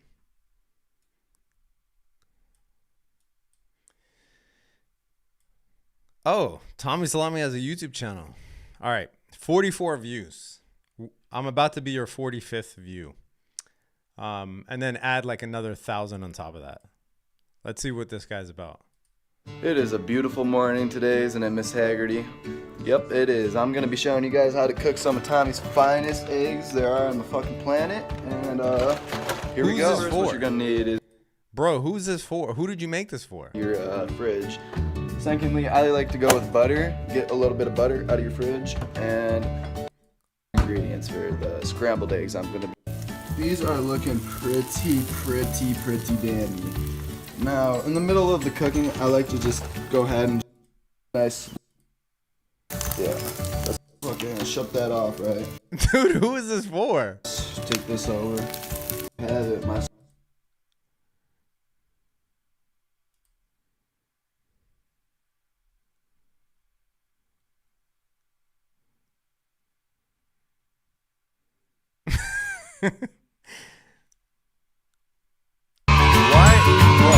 Why are you holding your eggs with your fucking hand?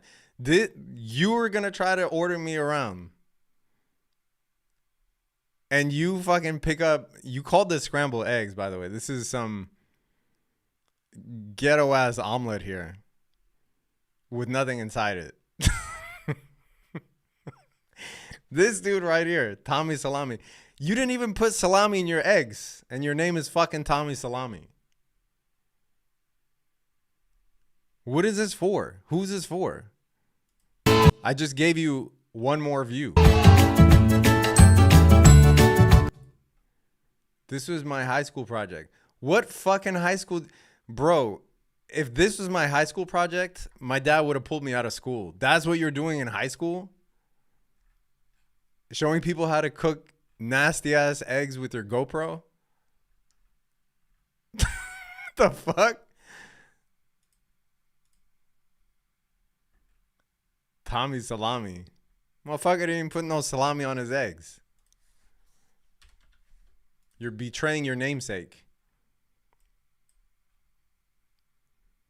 Whoever was asking about the NQ short, this is what I was talking about. Hopefully, you got out.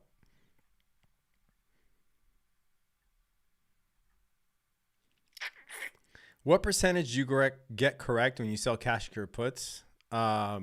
There is no correct because you are looking to get assigned on a stock that you want to own. But the last time I was assigned, gosh. What did I get assigned on? Not Celsius.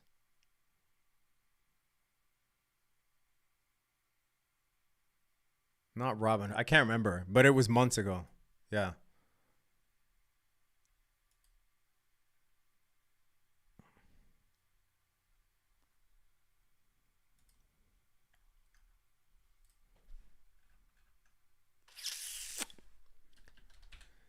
Just want some knowledge about Apple? All right. So next time, ask nicely and don't try to be a dick because I will look you up. Mr. I cooked eggs and filmed it on a GoPro in order to graduate high school. What the fuck kind of high school is that, bro?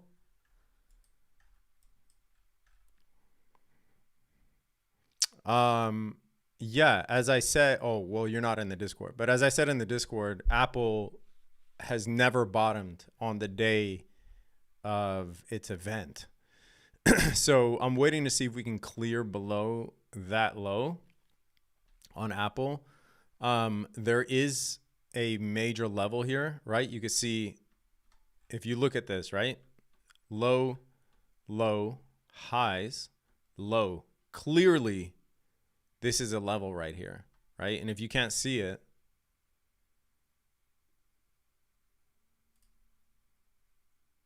look at that. You can even extend it out to this low too, right?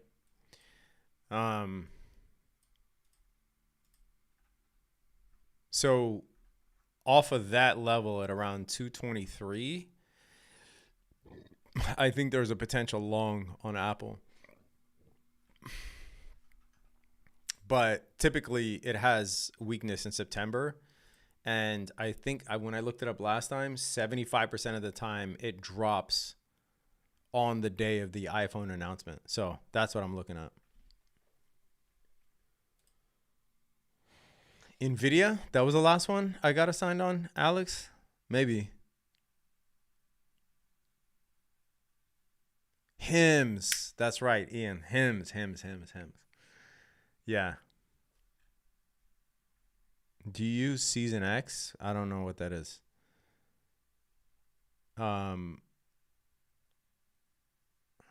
What indicator do you use when selling cash secure puts? I don't use indicators, bro. Just the chart, delta, and my analysis on the stock that I would potentially own.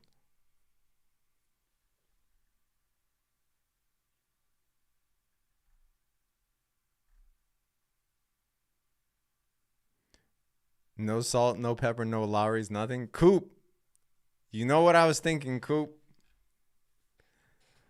You know who doesn't season their food?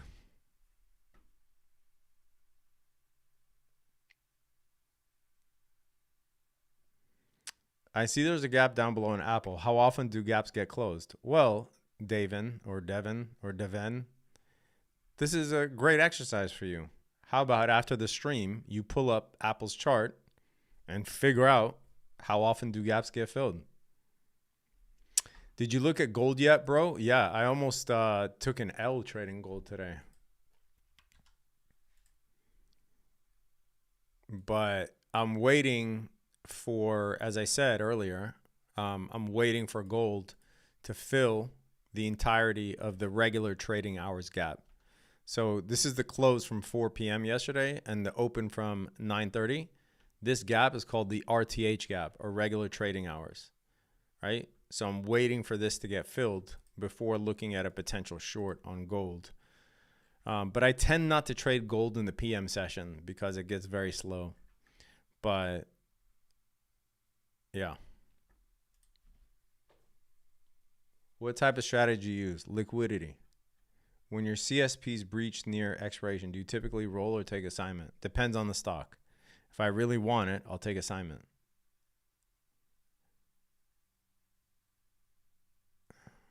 Do you manage cash allocations based on VIX levels? Of course not. You would be in and out of the market way too much and pay way too much in taxes. Do you still hold XLK? No, I did an update on that yesterday.